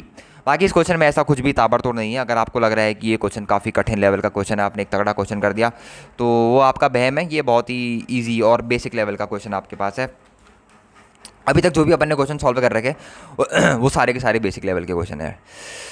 ओके, अब कौन सा क्वेश्चन है, ओहो, क्वाड्रेटिक इक्वेशन का क्वेश्चन। ये क्वेश्चन भी मेरे को ठीक लगा, मतलब कई बच्चे इसमें कंफ्यूज हो सकते हैं इस क्वेश्चन में, समझ रहे हो। एक मिनट, इसको थोड़ा सा बड़ा कर दूं यार, पीछे से भी नॉइस आ रही होगी, थोड़ी नॉइस को वो कर लेना यार, सहन कर लेना, सॉल्यूशन तो बनानी पड़ेंगे। ठीक है, ओके, ये क्वेश्चन अपने को दे रखा है। अब इस क्वेश्चन के बारे में अपन थोड़ा डिस्कस करते हैं कि क्या दे रखा है, क्या इस क्वेश्चन में पूछा है, क्या ये अपनी मन की बातें कहना चाह रहा है। ठीक है हमसे बोला है let r² denote r cross r। ठीक है, r² पता है ना, मतलब x, y, s = a, b, c belongs to r। ये अपन को एक कुछ दे रखा है। ये वैसे सेकंड डिग्री होमोजीनियस इक्वेशन दिख रही है, x² + 2bx y + cy² is greater than 0। पर जिसको क्वाड्रेटिक की थोड़ी सी भी अच्छी नॉलेज होगी वो क्या करेगा, वो करेगा ax² + 2bxy + cy² ये हमेशा ग्रेटर देन 0 है। इसको आप क्या करो, डिवाइड बाय y² करो। क्या करो, डिवाइड बाय y² करो। थोड़ा सा क्वाड्रेटिक का नॉलेज आपको लगाना था यहाँ पर बन जाएगा ax/y का होल स्क्वायर प्लस यहाँ पर बन जाएगा 2bx × y/y² प्लस यहाँ पर बन जाएगा c is always greater than 0। तो अगर मैं यहाँ पर लिखूँ तो यहाँ पर बन जाएगा ax/y का होल स्क्वायर प्लस यहाँ पर बन जाएगा मेरे पास 2b, यहाँ पर बन जाएगा x/y प्लस का c इज़ ग्रेटर देन 0। अगर मैं x/y को कुछ लेट से t वेरिएबल मान लूँ तो यहाँ पर मेरे पास बन जाएगा at² प्लस यहाँ पर मेरे पास बन जाएगा ट्वाइस ऑफ bt प्लस यहाँ पर मेरे पास बन जाएगा c ग्रेटर देन 0। अब आपको पता है ये क्वाड्रेटिक इक्वेशन है। अगर क्वाड्रेटिक इक्वेशन आपको ग्रेटर देन 0 दे रखी है तो इसका मतलब आपको पता होना चाहिए इसके दो केस बनते हैं। सबसे पहला कि इसका ए पॉजिटिव होना चाहिए। और दूसरा केस इसका क्या बनता है, इसका जो डिस्क्रिमिनेंट है वो हमारे पास क्या होना चाहिए, नेगेटिव। मतलब यहाँ पर 2b का whole square minus 4 into a into c is always less than 0। मतलब b square minus a c is less than 0। मतलब बी स्क्वायर जो होना चाहिए हमेशा ए सी से क्या होना चाहिए बच्चा, छोटा होना चाहिए। अगर ये कंडीशन, ये दोनों कंडीशन सेटिस्फाइड होनी चाहिए। सबसे पहली क्या, ए इज़ ग्रेटर देन 0 और B square is greater than A C. तो बहुत ध्यान से देखना, अब अपन ऑप्शन पर जाते हैं क्योंकि बहुत ईजी क्वेश्चन है। इस टाइप के क्वेश्चन में अपन नहीं चाहते कि इस टाइप के क्वेश्चन में अपन को क्या लगे, बहुत देर लगे। ए कॉमा बी कॉमा सी अपन को कुछ इस तरीके से दे रखे हैं, तो सीधे सीधे चेक कर लेते हैं। बी स्क्वायर कितना आ रहा है, बी स्क्वायर आ रहा है 49/4। ये हमेशा छोटा आना चाहिए किससे, 6 इंटू 12 से। तो 49/4 तो 12.5 हो गया, जो कि छोटा नहीं है 12 से। तो सीधे सीधे पहला ऑप्शन क्या हो गया अपने पास, एलिमिनेट हो गया। यहाँ पर देखो b square is less than A c, b square is less than a into c, that is 3 into 1/12। तो बी स्क्वायर यहाँ पर लेस देन हो गया 1/4 से। तो 4b square is less then verve, यहाँ पर वी कर्व लगानी पड़ेगी, अंडर लोगे तो मॉड ऑफ 2b यहाँ पर कितना आ गया, 1 से छोटा आ गया। तो हमारे पास बी ऑप्शन क्या हो गया, डायरेक्टली करेक्ट हो गया। लग नहीं रहा कि जेई एडवांस के प्रॉब्लम सॉल्व हो रहे हैं, बट हाँ मज़ा आ रहा है क्योंकि दो ही चीज़ है, बी स्क्वायर हमेशा ए सी से छोटा होना चाहिए और ए पॉजिटिव होना चाहिए। ए तो पॉजिटिव है ही, बस आपको बी स्क्वायर माइनस ए सी वाली कंडीशन सेटिस्फाइड करनी है और खटखट आपके क्या हो रहे हैं, प्रॉब्लम्स के आंसर निकलते रह रहे हैं। तीसरा ऑप्शन से पूछा है, for any given a comma b comma c the system of linear equation as unique solution. अब यूनिक सॉल्यूशन कब होंगे, यूनिक सॉल्यूशन अपने पास होंगे जब ए अपॉन बी किसके बराबर नहीं होगा, B upon C.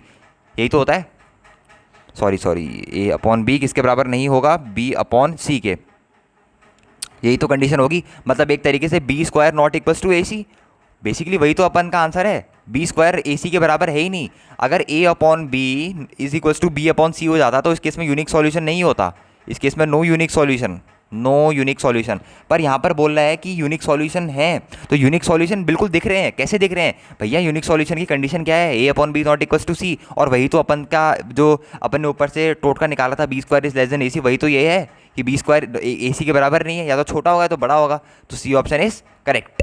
Okay, now let's move on to fourth option d. इस पर भी सेम वही चीज़ करनी है आपको। थोड़ा सा यहाँ पर रब कर देता हूँ, जिसको नोट चाहिए होंगे एक बार बता देना, टेलीग्राम चैनल में अपलोड कर दूंगा। पर बहुत ही ईजी क्वेश्चन, अगेन बहुत ही चिंदी क्वेश्चन, बहुत ही ज़्यादा चिंदी क्वेश्चन, बहुत ही ज़्यादा चिंदी क्वेश्चन। मतलब maths is literally easy, paper 1 की तो ईजी है कुछ कुछ क्वेश्चन को छोड़ के। यहाँ पर आ जाएगा मेरे पास ए प्लस, एक मिनट, यहाँ पर आ जाएगा मेरे पास A plus 1 upon B is equals to, यहाँ पर आ जाएगा मेरे पास बी अपॉन सी प्लस 1। ये कभी भी बराबर नहीं होना चाहिए, तो बी स्क्वायर कभी भी किसके बराबर नहीं होना चाहिए, ए प्लस 1 इंटू सी प्लस 1। लो भैया कर लो बात, क्या बी स्क्वायर कभी इसके बराबर है। हमसे क्या कहा था, बी स्क्वायर हमेशा छोटा होना चाहिए ए सी से। तो यहाँ पर तो ए सी को छोड़ के भी और टर्म आ गई, तो बी स्क्वायर तो कभी इसके बराबर हो ही नहीं सकता, या तो उससे छोटा ही होगा, ऑब्वियस ही बात है।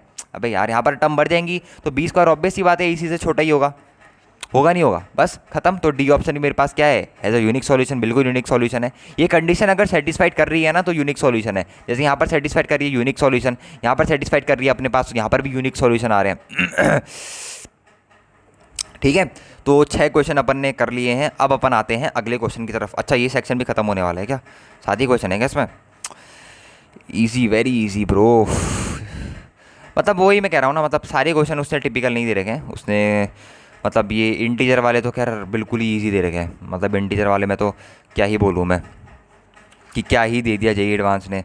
ऐसा भी तो नहीं देना चाहिए था एग्ज़ाम में, थोड़ा तो कुछ तो लिहाज रख लेता कि किस लेवल का मैं एग्ज़ाम बना रहा हूँ, किस लेवल का मैं पेपर बना रहा हूँ। चलो ठीक है, अब ज़्यादा वो नहीं करते हैं जेईई एडवांस की, धज्जियाँ नहीं उड़ा देते हैं। यहाँ पर आर क्यूब का मतलब सबको पता होना चाहिए, 3 डायमेंशनल स्पेस होता है, X comma Y comma Z दे रखा है। R cube denotes the 3 dimensional space. Take 2 points P 1,2,3 cube 4,2,7 let distance between x comma Y denotes the distance between 2 point X comma Y in R cube. ठीक हो गया भैया, ये हमें बताने की ज़रूरत नहीं है। एस इक्वल्स टू एक्स, ठीक है, डिस्टेंस एक्स कॉमा पी का whole square minus distance x comma Q का होल स्क्वायर।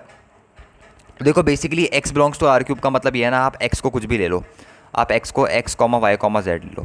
ये distance between x comma Y comma z comma point P है। तो सबसे पहले वाली इस चीज़ को अपन देखते हैं कि क्या बोलने की कोशिश कर रहा है। ये बोल रहा है distance between the point X comma P का whole square minus distance between the point X comma Q का होल स्क्वायर, ये किसके बराबर है 50 से। तो यहाँ से पक्का कुछ ना कुछ निकल के आने वाला है अपने पास। तो सबसे पहले इसको निकालने की कोशिश करते हैं कि अपने पास क्या है।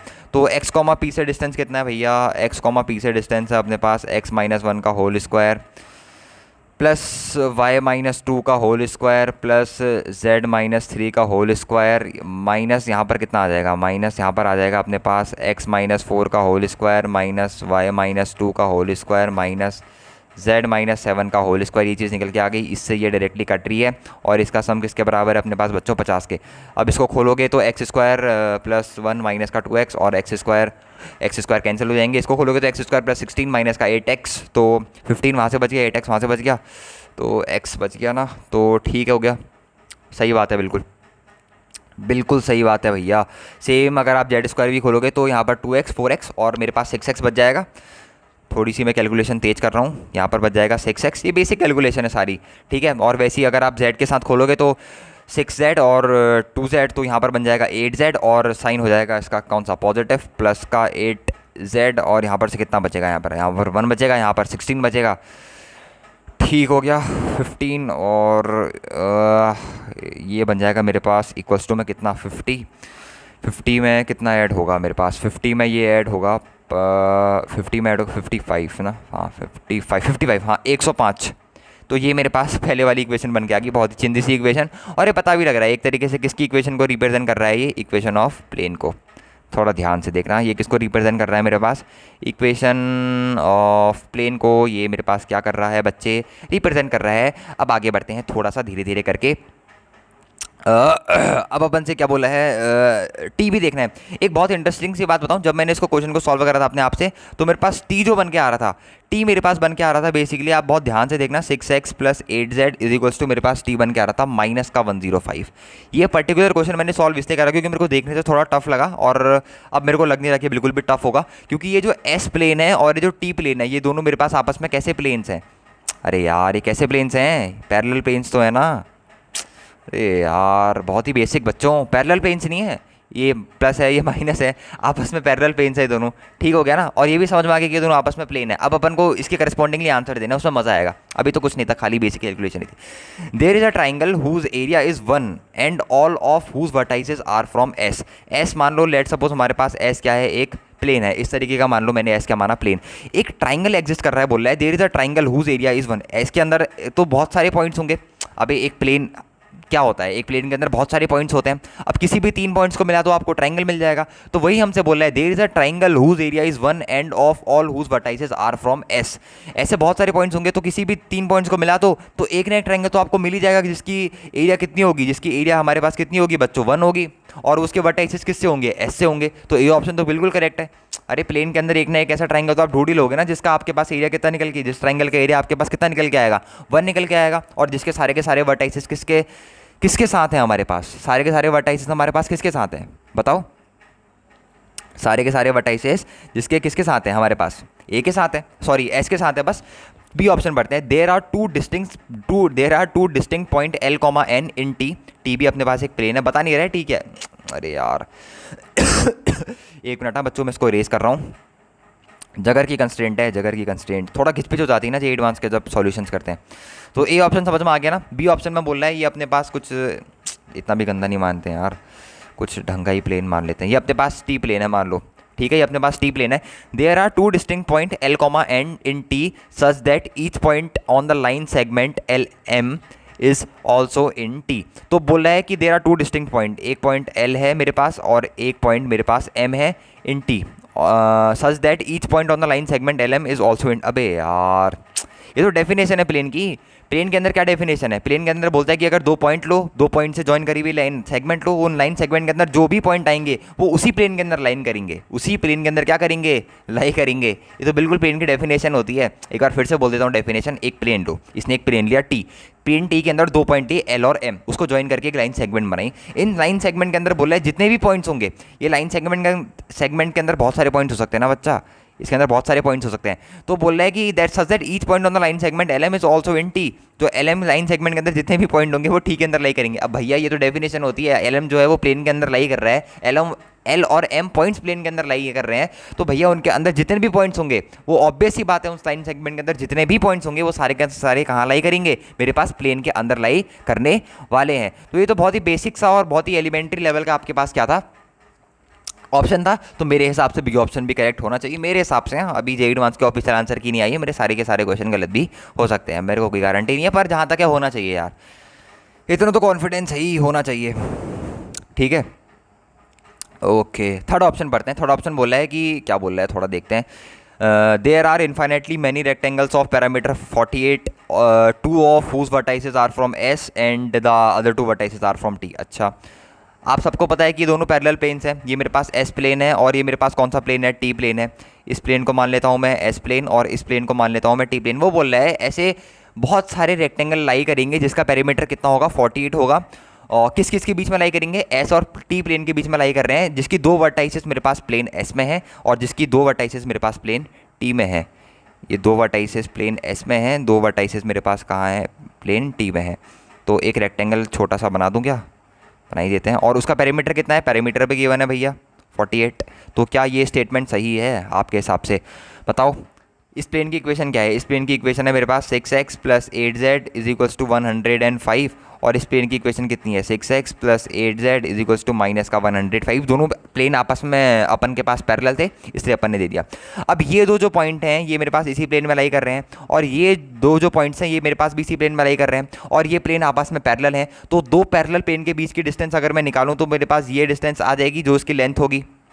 और फिर विड्थ की तो अपन बाद में करते हैं, पहले लेंथ निकालते हैं। तो दो प्लेन के बीच की पैरेलल डिस्टेंस कितनी होती है, अरे बाबा, mod of C1 minus C2, तो 105 प्लस का ये हो जाएगा 105 अपॉन नीचे कितना आ जाएगा, नीचे आ जाएगा अंडर रूट ऑफ कितना, a square plus b square, 6 square plus 8 का स्क्वायर। तो 6 स्क्वायर प्लस 8 का स्क्वायर कितना हो गया, 48 प्लस 36 दैट इज 110। तो ये हो जाएगा 210 अपॉन 10, तो दैट विल बिकम 21।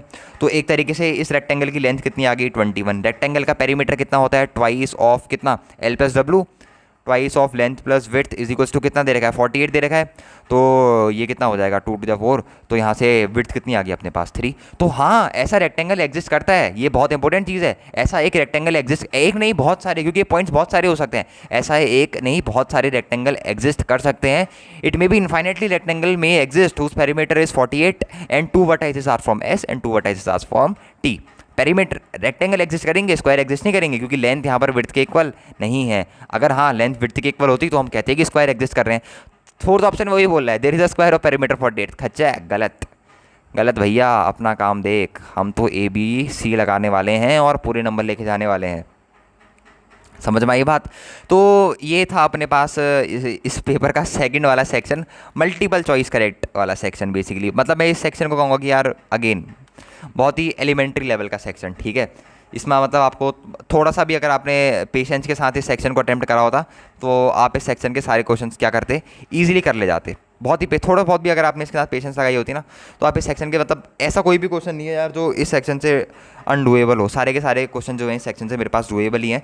तो अब फटाफट बढ़ते हैं अपन तीसरे सेक्शन की तरफ, क्योंकि टाइम लग गया है अपने को। कितना सॉल्व हो गया अपना, बहुत सॉल्व हो गया है क्या, कुछ भी सॉल्व नहीं हुआ है यार, अभी तो 7 ही क्वेश्चन सॉल्व हो रखे हैं, थोड़े बहुत बचे हैं, देखते हैं कितने हो पाते हैं। ये लो भैया, लॉग वाले क्वेश्चन की तो मैंने पहले से ही प्रेडिक्शन करी थी कि लॉग का क्वेश्चन आएगा ही आएगा। अब जो मेरे रेगुलर चैनल से जुड़े हुए व्यूअर्स हैं वो तो बोलेंगे यार भैया ने बोला था। लॉग का हर साल एक क्वेश्चन आता है। अब ये देख लो, इस क्वेश्चन की हालत देख लो आप, ये क्वेश्चन वैसे ही मरा हुआ क्वेश्चन है, कुछ नहीं है भैया इस क्वेश्चन में, कुछ भी नहीं। ये क्वेश्चन बीच में छोड़ना धिक्कार है भैया, धिक्कार। ये क्वेश्चन तो एटलीस्ट होना चाहिए था, मतलब दैट इज़ अ वेरी मतलब चिंदी क्वेश्चन जिसे मैं कहूँगा, मतलब कुछ भी लेवल नहीं है इस क्वेश्चन का। लॉग की प्रॉपर्टी पे क्वेश्चन आ रहा है भैया, और क्या लोगे। लॉग की प्रॉपर्टी पे क्वेश्चन आ रहा है, लिटरली लॉग की प्रॉपर्टी पे, और क्या लोगे बताओ। देखो फटाफट सॉल्व करते हैं। ए इक्वल्स टू 3√2 दे रखा है, बी इक्वल्स टू ठीक है।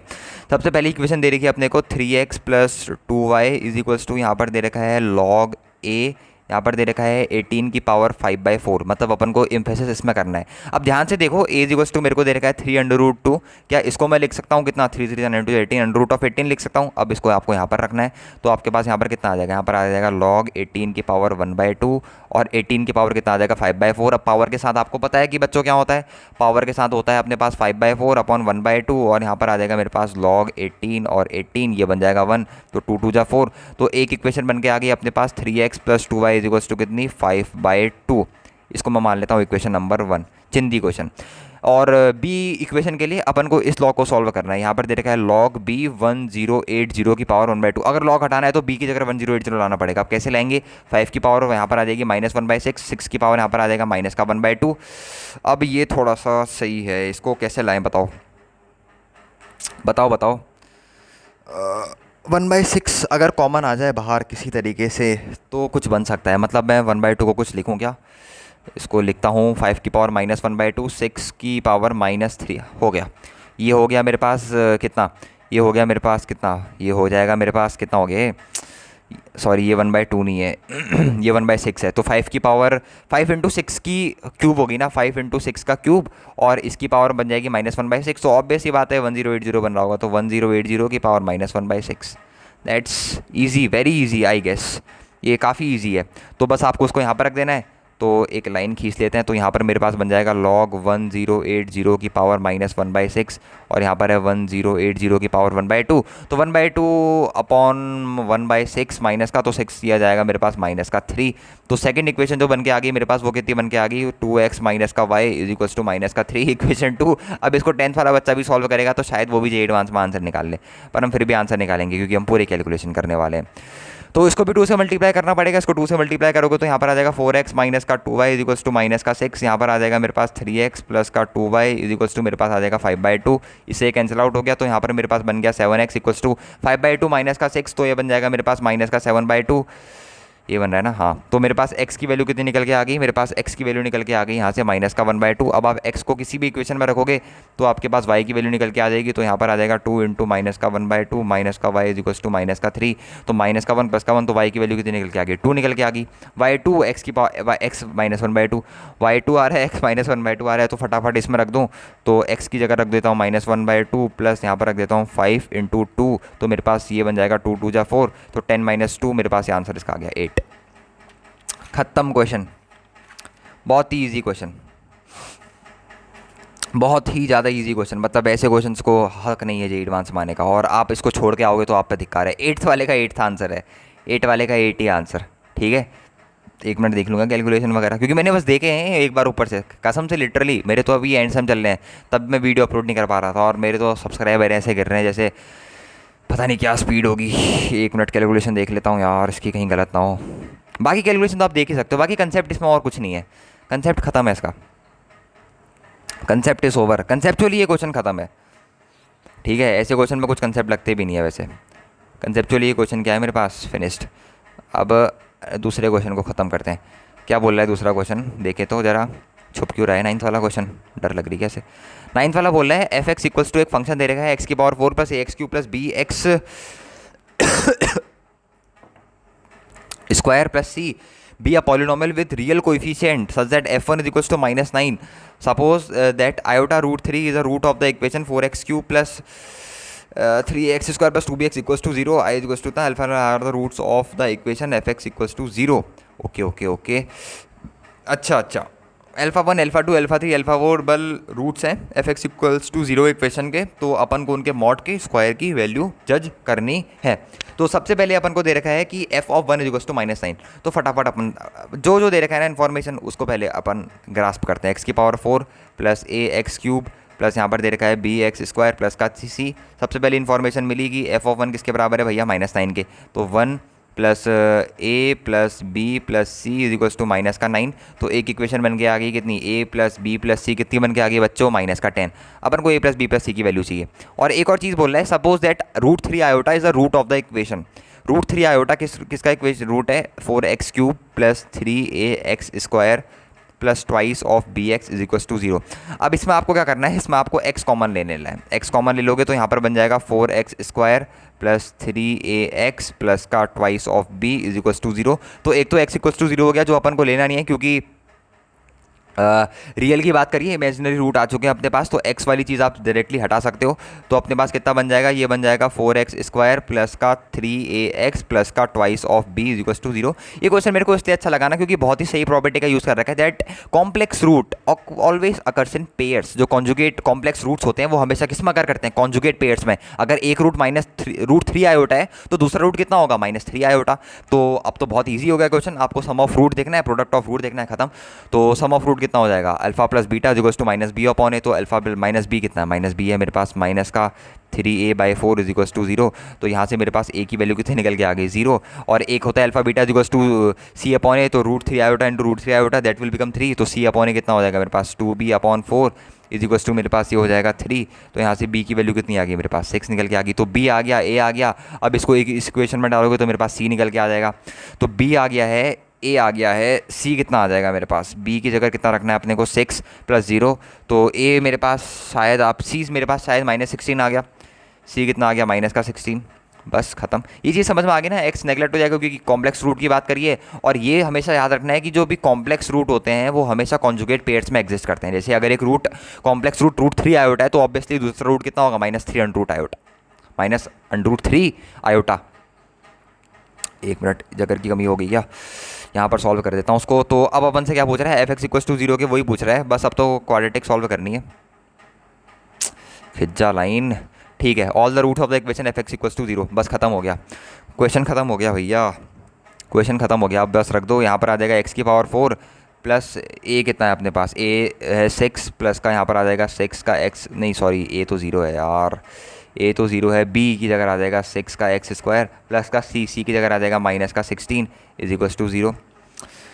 ओके, बस अब आपको उसको फैक्टराइज करना है, x⁴ 6 को x² को लिख सकते हैं 8x² माइनस का 2x² माइनस का 16 = 0। तो यहाँ अगर आप यहाँ से x² कॉमन निकालोगे तो x² प्लस का 8 बचेगा, माइनस का 2 कॉमन निकालोगे तो x² प्लस का 8 = 0। तो यहाँ पर आ जाएगा मेरे पास x² माइनस का 2 और एक आ जाएगा मेरे पास x² प्लस का 8। तो यहाँ से मेरे पास x की 2 वैल्यू आ जाएंगी, मतलब अगर इसके α1 α2 और α3 और α4 रूट्स हैं तो मेरे पास इसके 4 रूट्स आ गए, मतलब एक α1 का स्क्वायर मेरे पास 2 आ गया और α2 का स्क्वायर भी मेरे पास 2 आ गया, और यहाँ से α3 का स्क्वायर मेरे पास -8 और α4 का स्क्वायर भी मेरे पास कितना आ गया -8। इन सब का मॉड लेना है और इन्हें मॉड लेना है ना, मॉड लेके ऐड तो करना है, इन सबको मॉड लेके ऐड कर लो, 8 8 16 17 18 19 20, तो यहाँ पर डाल दो 20, ख़त्म, बस चिंदी क्वेश्चन चिंदी। मैंने इसलिए अंडर रूट नहीं करा क्योंकि वहाँ पर स्क्वायर पूछा ही था, तो मैंने सोचा कि अंडर रूट क्या ही करूँ, अल्टीमेटली वही चीज़ बन जानी है, ठीक है। तो मतलब इस क्वेश्चन में भी अगर आप देखोगे तो हार्ड कैटेगरी में इसको मैं नहीं क्लेम करूंगा, that is a very easy category. यहाँ पर जो कंसेप्ट लगा मेन वो यही था कि जो कॉम्प्लेक्स रूट होते हैं वो हमेशा किस में आकर करते हैं, कंजुगेट पेयर्स में। यहाँ पर ये लिख भी लेना कि complex roots occurs in conjugate pairs, complex root occurs in conjugate pairs, ठीक है बच्चे, ये चीज़ अपने दिमाग में बैठा लो, ये चीज़ हृदय में उतार लो। कितने क्वेश्चन बचे हैं, 3 क्वेश्चन और बचे हैं, ये तीनों इजी क्वेश्चन है अगेन, ये principal of inclusion and exclusion का क्वेश्चन है, देखेंगे अभी, वो भी इजी क्वेश्चन है। हमसे क्या पूछा है, लेट एज इक्वल्स टू ए, एक डिटरमिनेंट जैसा दे रखा है अपने को। सबसे पहले इस डिटरमिनेंट को एक्सपेंड कर देते हैं, इसके यहाँ पर दे रखा है 0 1 C, यहाँ पर दे रखा है 1 A D, यहाँ पर दे रखा है 1 B E। इस डिटरमिनेंट को अपन क्या कर देते हैं, एक्सपेंड कर देते हैं। तो 1 के अबाउट करता हूँ तो यहाँ पर मेरे पास कितना बन जाएगा, यहाँ पर मेरे पास बन जाएगा D माइनस का E और प्लस यहाँ पर C इंटू यहाँ पर बन जाएगा मेरे पास B माइनस का A। तो अगर थोड़ा सा फर्दर सॉल्व करूँगा तो इसको उतना ही रहने दूँगा, D माइनस का E प्लस का C इंटू B माइनस का A। ये मेरे पास किसकी वैल्यू आ गई, डिटरमिनेंट ऑफ A की। बोला है वे determinant of A denotes R, ठीक है, then the number of element in S। किस में आ रहे हैं, ये क्या हो गया, अच्छा let S equals to A, ये डिटरमिनेंट दे रखा है A, B, C, D belongs to, ये थोड़ा सा इंपॉर्टेंट है, 0, 1 इसके अंदर एलिमेंट है, 2 एलिमेंट आ रहे हैं बस। एंड डिटरमिनेंट ऑफ A -1 से लेके 1 है, तो उसमें केस बनाने पड़ेंगे। सबसे पहला केस 1 क्या होगा, सबसे पहला केस 1 होगा कि डिटरमिनेंट ऑफ A की वैल्यू कितनी आ रही है, -1 आ रही है। अब ये बताओ कि डिटरमिनेंट ऑफ A की वैल्यू -1 कितने तरीके से आएगी, जित -1 वाले बना लेते हैं पहले, या फिर +1, जो भी आपको बनाने हैं। चलो पहले +1 वाले बना लेते हैं, जो +1 वाले आएंगे ना वही सिमेट्रिक होंगे -1 के लिए। मैंने इसको काउंट करके देख रखा है, +1 के जितने केस आ रहे हैं that all are symmetric to -1 cases. तो +1 मतलब इस डिटरमिनेंट की वैल्यू पॉजिटिव आनी चाहिए। ये क्या है डिटरमिनेंट, ये है D माइनस E प्लस का C इंटू B माइनस का A। इस डिटरमिनेंट की जो वैल्यू है पॉजिटिव आनी चाहिए। अब वो कैसे आएगी, थोड़ा ध्यान से देखते हैं अपन इस चीज़ को। अगर अपन बोलें कि एक केस ये हो जाए कि डी और ई की वैल्यू बराबर हो जाए, तो डी और ई की वैल्यू कितने तरीके से बराबर हो सकती है? इसके हो सकते हैं दो तरीके। डी इक्वल्स टू ई कितने तरीके से बराबर हो सकता है? डी और ई की वैल्यू बराबर हो सकती है दो तरीके से। अगर डी और ई बराबर हो जाए प्लस और सी की वैल्यू कितनी हो जाए? ज़ीरो। अगर डी और ई मेरे पास बराबर हो जाए और अगर सी की वैल्यू नहीं, अगर डी और ई बराबर हो गए तो ये वाली चीज़ तो मेरे पास जीरो बन जाएगी। और अगर सी जीरो नहीं हो सकता, फिर सी को मेरे पास वन होना पड़ेगा यहाँ पर। फिर ये एक तो डी इक्वल्स टू ये हो गया, फिर यहाँ पर सी को कितना होना पड़ेगा? वन होना पड़ेगा। और उसके बाद बी को भी वन होना पड़ेगा, और ए वन हो नहीं सकता तो ए को ज़ीरो होना पड़ेगा। तो ये कितने वेज हो गए इसको करने के? दो तरीके हो गए। ये C equals to one, B equals to one और ए इक्वल्स टू जीरो तो हमेशा फिक्स ही रहेंगे, चेंज नहीं हो सकते। तो दो तरीके ये हो गए अपने पास। और क्या क्या तरीके हो सकते हैं? एक मिनट इसको स्लाइड कर लेता हूँ। और तरीके क्या क्या हो सकते हैं? और तरीके फिर से लिख लेते हैं यहाँ पर, डी माइनस का ई प्लस का सी इंटू बी माइनस का ए। हाँ, एक केस ऐसा भी होगा जब बी इक्वल्स टू ए हो जाएगा ना, ये भी तो हो सकता है। एक केस ये भी तो हो सकता है कि अगर बी इक्वल्स टू ए हो गया या फिर सी इक्वल्स टू ज़ीरो हो गया। बिल्कुल सही बात है। अगर मैं इसको सी इक्वल्स टू ज़ीरो कर दूँ तो ये वाली चीज़ तो ख़त्म हो गई।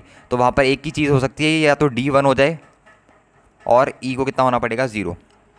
डी वन हो जाए और ई को कितना होना पड़ेगा मेरे पास? ज़ीरो। ये चीज़ समझ में आई? ये चीज़ समझ में आई। अगर सी ज़ीरो हो गया तो उसके कितने तरीके हो सकते हैं? सी को ज़ीरो करने के भी चार तरीके हो सकते हैं। तो यहाँ पर कितने केस बन जाएंगे मेरे पास? चार केस हो जाएंगे। यार ये वाली चीज़ को ज़ीरो करने के तो चार ही तरीके हो सकते हैं। तो इसके दो वेज, इसके चार वेज, और एक और केस बन सकता है। एक और केस बन सकता है। एक और केस क्या बनेगा? एक और केस मेरे पास ये बनेगा कि जब मैं क्या करूं, एक और केस मेरे पास ये बन जाएगा कि बी इक्वल्स टू ए। हाँ, अगर मैं बी इक्वल्स टू ए कर दूं तो बी इक्वल्स टू ए मेरे पास कितने तरीके हो गए? बी इक्वल्स टू ए के मेरे पास दो तरीके हो गए। अगर बी इक्वल्स टू ए हो गया तो वहाँ पर अगेन डी को वन होना पड़ेगा और ई को कितना होना पड़ेगा? ज़ीरो। चाहे सी वन हो जाए फ़र्क नहीं पड़ता। तो इसके भी कितने तरीके हो गए? टू वेज हो गए। तो टोटल कितने तरीके हो गए? चार, पाँच, छः और सात, आठ। तो टू प्लस फोर, तो मेरे पास कितने वेज हो गए? आठ वेज। सेम वेज आएंगे अगर मॉड एक्स नेगेटिव वन होगा तो आठ प्लस आठ। तो इस क्वेश्चन का आंसर होने वाला है आपके पास 16 वेज। तो अगर ये इंटीजर टाइप का क्वेश्चन है तो इसका आंसर मेरे हिसाब से होना चाहिए 16। ठीक है। अगेन एलिमेंट्री लेवल का क्वेश्चन है, इसमें कोई भी ऐसी धूम भड़ाका आपके पास पूछा नहीं है क्वेश्चन में। सारे के सारे आपसे आज बेसिक लेवल के क्वेश्चन ही पूछे हैं। मतलब ये केसेस कैलकुलेशन है यार, मतलब इसको आप नहीं भी वो करोगे तो बहुत इजी क्वेश्चन है, मतलब डुएबल है सारे के सारे। मैं तो ये कहूँगा these all questions are doable. ठीक है। ये सारे के सारे क्वेश्चंस कैसे हैं मेरे पास? सारे के सारे मेरे पास डुएबल क्वेश्चंस हैं। अब ये देखो, ये है मेरे पास basically principle of inclusion and exclusion का क्वेश्चन। परमुटेशन एंड कॉम्बिनेशन जो चैप्टर है उसमें एक टॉपिक होता है principle of inclusion and exclusion. तो उस टॉपिक का मेरे पास ये क्वेश्चन है। इस क्वेश्चन में अपन से क्या बोला है, बहुत ही ध्यान से देखना। इस क्वेश्चन में अपन से बोला है, a group of 9 student S1 S2 S3, ठीक है, S9 तक, is to be divided to form 3 teams X Y and Z। मतलब 9 स्टूडेंट हैं, 9 स्टूडेंट को मैं 3 टीम बना रहा हूँ, एक टीम X, एक टीम Y और एक टीम है मेरे पास Z of sizes 2, 3 and 4। X का साइज़ है मेरे पास 2, Y का साइज़ है मेरे पास 3, Z का साइज़ है मेरे पास 4। Suppose that S1 can not be selected from the team for the team X and S2 can not be selected for the team Y। अब वो ये बोलने की कोशिश कर रहा है बेसिकली, देखो पहले तो ये समझो कि मैं 9 लोगों को 3 लोगों में वो कर रहा हूँ, ग्रुपिंग कर रहा हूँ। तो मैं टोटल कितने वेज से इनकी ग्रुपिंग कर सकता हूँ? तो वो टोटल वेज हो सकते हैं मेरे पास factorial 9 upon factorial 2 into factorial 3 into factorial 4। ये तो मेरे पास हो गए टोटल नंबर ऑफ वेज। ठीक है, ये मेरे पास हो गए कितने? Total number of ways. अब मेरे को इसमें से सब्ट्रैक्ट करना है कौन सा केस, जब मेरा S1 can not be selected for the team X। मतलब X में मेरा S1 नहीं आना चाहिए, मतलब X में जो 2 आ रहे थे उसमें से सिर्फ अब कितना आएगा? एक ही आएगा। तो टोटल केस इसमें से कितने सब्ट्रैक्ट करोगे? Factorial 8 upon factorial 1 into factorial 3 into factorial 4।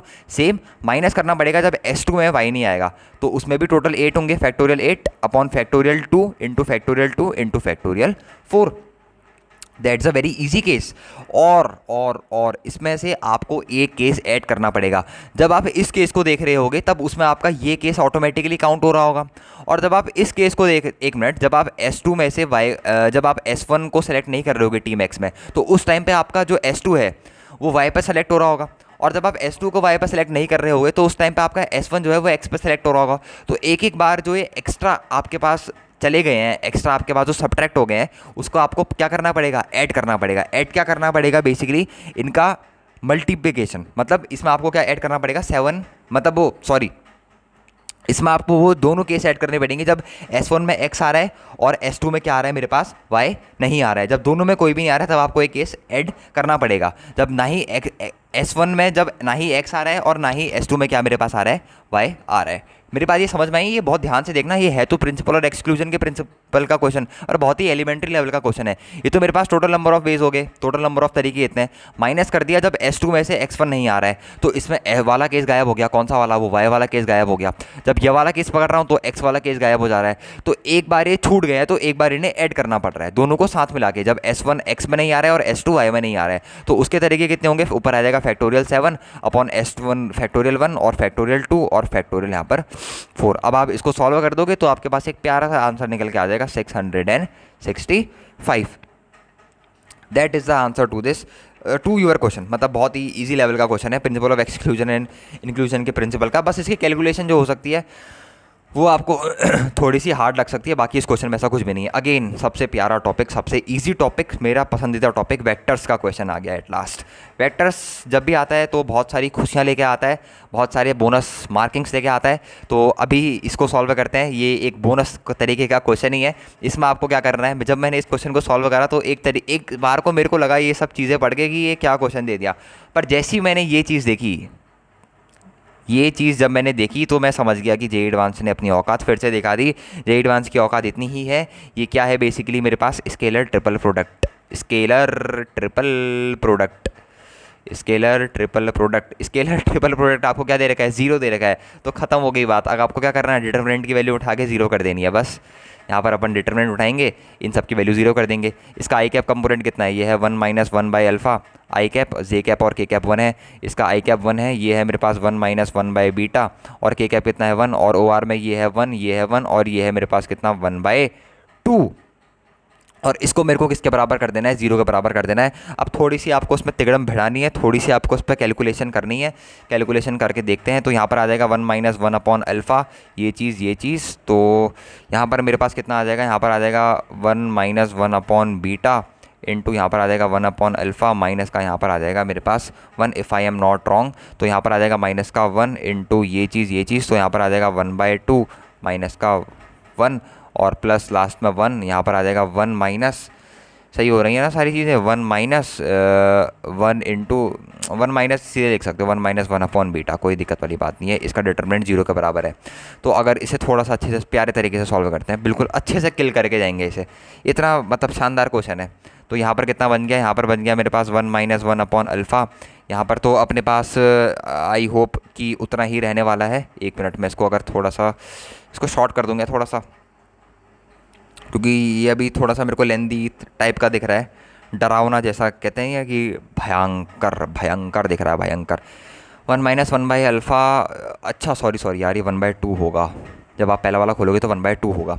ठीक है बच्चे। तो यहाँ पर आ जाएगा मेरे पास 1 माइनस 1 अपॉन बीटा और इसके बाहर से है मेरे पास कितना? 1/2 माइनस ये 1 माइनस 1 बाई अंदर आप मल्टीप्लाई कर सकते हो तो -1, ये प्लस यहाँ पर बन जाएगा 1 अपॉन अल्फ़ा और ये बन जाएगा प्लस का 1/2 और प्लस सेम 1 से 1 कैंसिल आउट हो जाएगा, माइनस माइनस प्लस हो जाएगा। तो यहाँ पर बन जाएगा मेरे पास 1 अपॉन बीटा। बहुत ही एलिमेंट्री है यार क्वेश्चन। तो अब इसको सॉल्व करना है यार आपको। यहाँ पर बन जाएगा 1 1 का 1 माइनस यहाँ पर बन जाएगा 1 upon beta minus 1 upon alpha minus 1 upon alpha into beta और इसका बाहर से मल्टीप्लाई करना है 1/2 माइनस यहाँ पर माइनस, अच्छा, एक मिनट -1, एक मिनट -1 एक मिनट थोड़ी सी गड़बड़ हो गई है।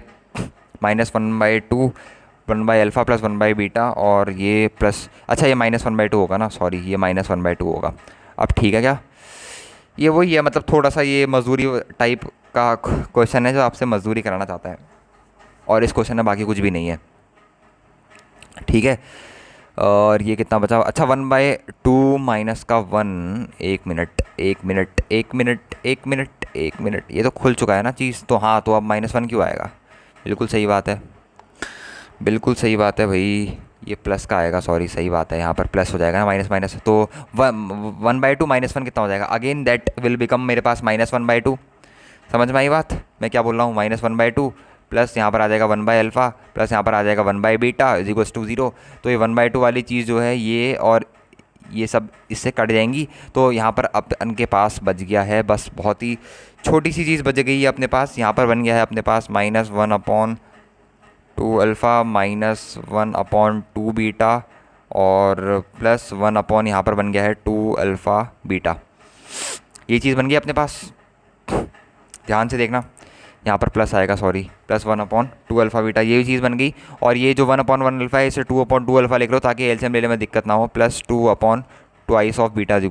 अब आप जब सबका एलसीएम लोगे तो एक चीज़ आपके पास बनती हुई दिख रही है, ये चीज़ आपके पास बन जाएगी 1/2 अल्फ़ा 1/2 बीटा। जब आप एलसीएम लोगे अल्फ़ा बीटा तो आपके पास एक इक्वेशन बन के आ जाएगी, that is alpha plus beta plus 1 = 0। ये आपके पास यहाँ पर एक रिलेशन बन के आ गया, अल्फा प्लस बीटा प्लस 1 = 0। अब इस रिलेशन का करना है, क्या क्या करना है सर हमें, मैं बताता हूँ क्या करना है। ये बोल रहा है and the point alpha beta 2 lies on the plane. अब ये इस प्लेन पर लाई कर रहा है तो उसको सेटिस्फाइड करा दो ना। यहाँ पर आ जाएगा 3 इंटू अल्फा प्लस यहाँ पर आ जाएगा 3 इंटू बीटा -2 प्लस का L = 0। तो 3 कॉमन लोगे तो यहाँ पर आ जाएगा alpha plus beta plus L = 2।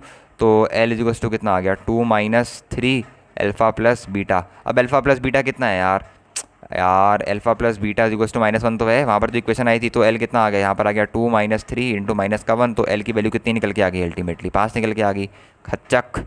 तो L की वैल्यू कितनी है, +5। तो अगेन बहुत ही, मतलब इस क्वेश्चन को भी मैं वही कहूँगा, मतलब अगेन ईजी क्वेश्चन है। इस क्वेश्चन को मैं टफ़ तो रेट नहीं करूँगा क्योंकि ऐसे छोटे मोटे क्वेश्चंस को मैं टफ़ रेट नहीं करता। बस यार आपको स्केलर ट्रिपल प्रोडक्ट समझना है, आपको उसको डिटरमिनेंट को 0 करना है, अल्फ़ा बीटा और के बीच में रिलेशन निकालना है, प्लेन में पॉइंट को सेटिस्फाइड करना है और एल की अपन को वैल्यू निकालनी है। तो इसमें क्या बड़ी बात है बताओ मेरे को। अच्छा 1 मिनट, इसको नीचे करते हैं। अब अपन करते हैं ये वाला सवाल। देखो ऐसा सवाल पहली बार आ रखा है लिटरली।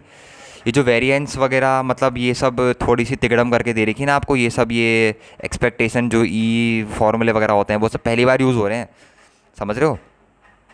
तो ये क्वेश्चन उस लिहाज से थोड़ा सा बेहतर क्वेश्चन है और मतलब अच्छा क्वेश्चन भी है। आप इसको, इस क्वेश्चन को अच्छा क्वेश्चन भी कह सकते हो। मेरे को तो काफ़ी सही क्वेश्चन लगा है, ओके ओके टाइप का, काफ़ी अच्छा क्वेश्चन है। क्वेश्चन क्या बोल रहा है उस पर ध्यान देते हैं। Let x be a random variable and let p x = x denotes the probability that x takes the value of X take the value of x. Suppose the point x, p and x equals to this lies on a fixed straight line in a xy plane. अच्छा, ये जो points हैं एक तरीके से x, y coordinates ही हैं और ये बोला है कि एक फिक्स लाइन के ऊपर लाई कर रहे हैं। तो फिक्स लाइन के ऊपर लाई कर रहे हैं तो लाई करवा देते हैं, क्या दिक्कत है। अगर यह पॉइंट मेरे पास मान लो x 0 है तो 0, p 0 हो जाएगा। ये वाला पॉइंट कितना हो गया मेरे पास, 0, p 0 हो गया। ये पॉइंट कितना हो गया, ये हो गया 1, p 1 हो गया। ये पॉइंट कितना हो गया, 2, p 2 हो गया। ये पॉइंट कितना हो गया, 3, p 3 हो गया। सारे पॉइंट्स को लाई करवा रहा हूँ, बाकी कुछ भी नहीं है। ये पॉइंट कितना हो गया, 4, p 4 हो गया। वही बोल रहा है, suppose at the point lies on the fix straight line in the x y plane and px = x। एक और चीज़ इसने बोल रखी है, px = x = 0।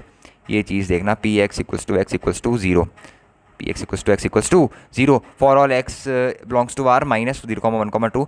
मीन दे रखा है इसका, हमसे पूछा है कि वेरिएंस अगर अल्फ़ा है तो अपन को बताओ कि 24 अल्फ़ा की वैल्यू कितनी होगी। तो सबसे पहले तो ये देखो, ये जो प्रोबेबिलिटी डिस्ट्रीब्यूशन टेबल जो होती है वो आपको बनानी पड़ेगी x और px के करस्पॉन्डिंग। मेरी बात समझ में आई। जो प्रोबेबिलिटी डिस्ट्रीब्यूशन टेबल होती है वो सबसे पहले आपको बनानी पड़ेगी। इस टाइप के क्वेश्चन में आपको सबसे पहले प्रोबेबिलिटी डिस्ट्रीब्यूशन टेबल ही फ्रेम करनी होती है, जहाँ पर x होता है, यहाँ पर x = x होता है और यहाँ पर उसके करस्पॉन्डिंग प्रोबेबिलिटी x = x और यहाँ पर खांसे होते हैं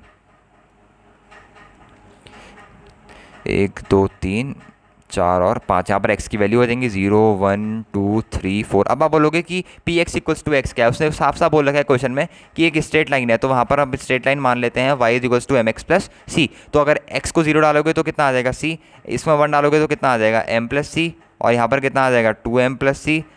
यही तो चीज़ें आएंगी।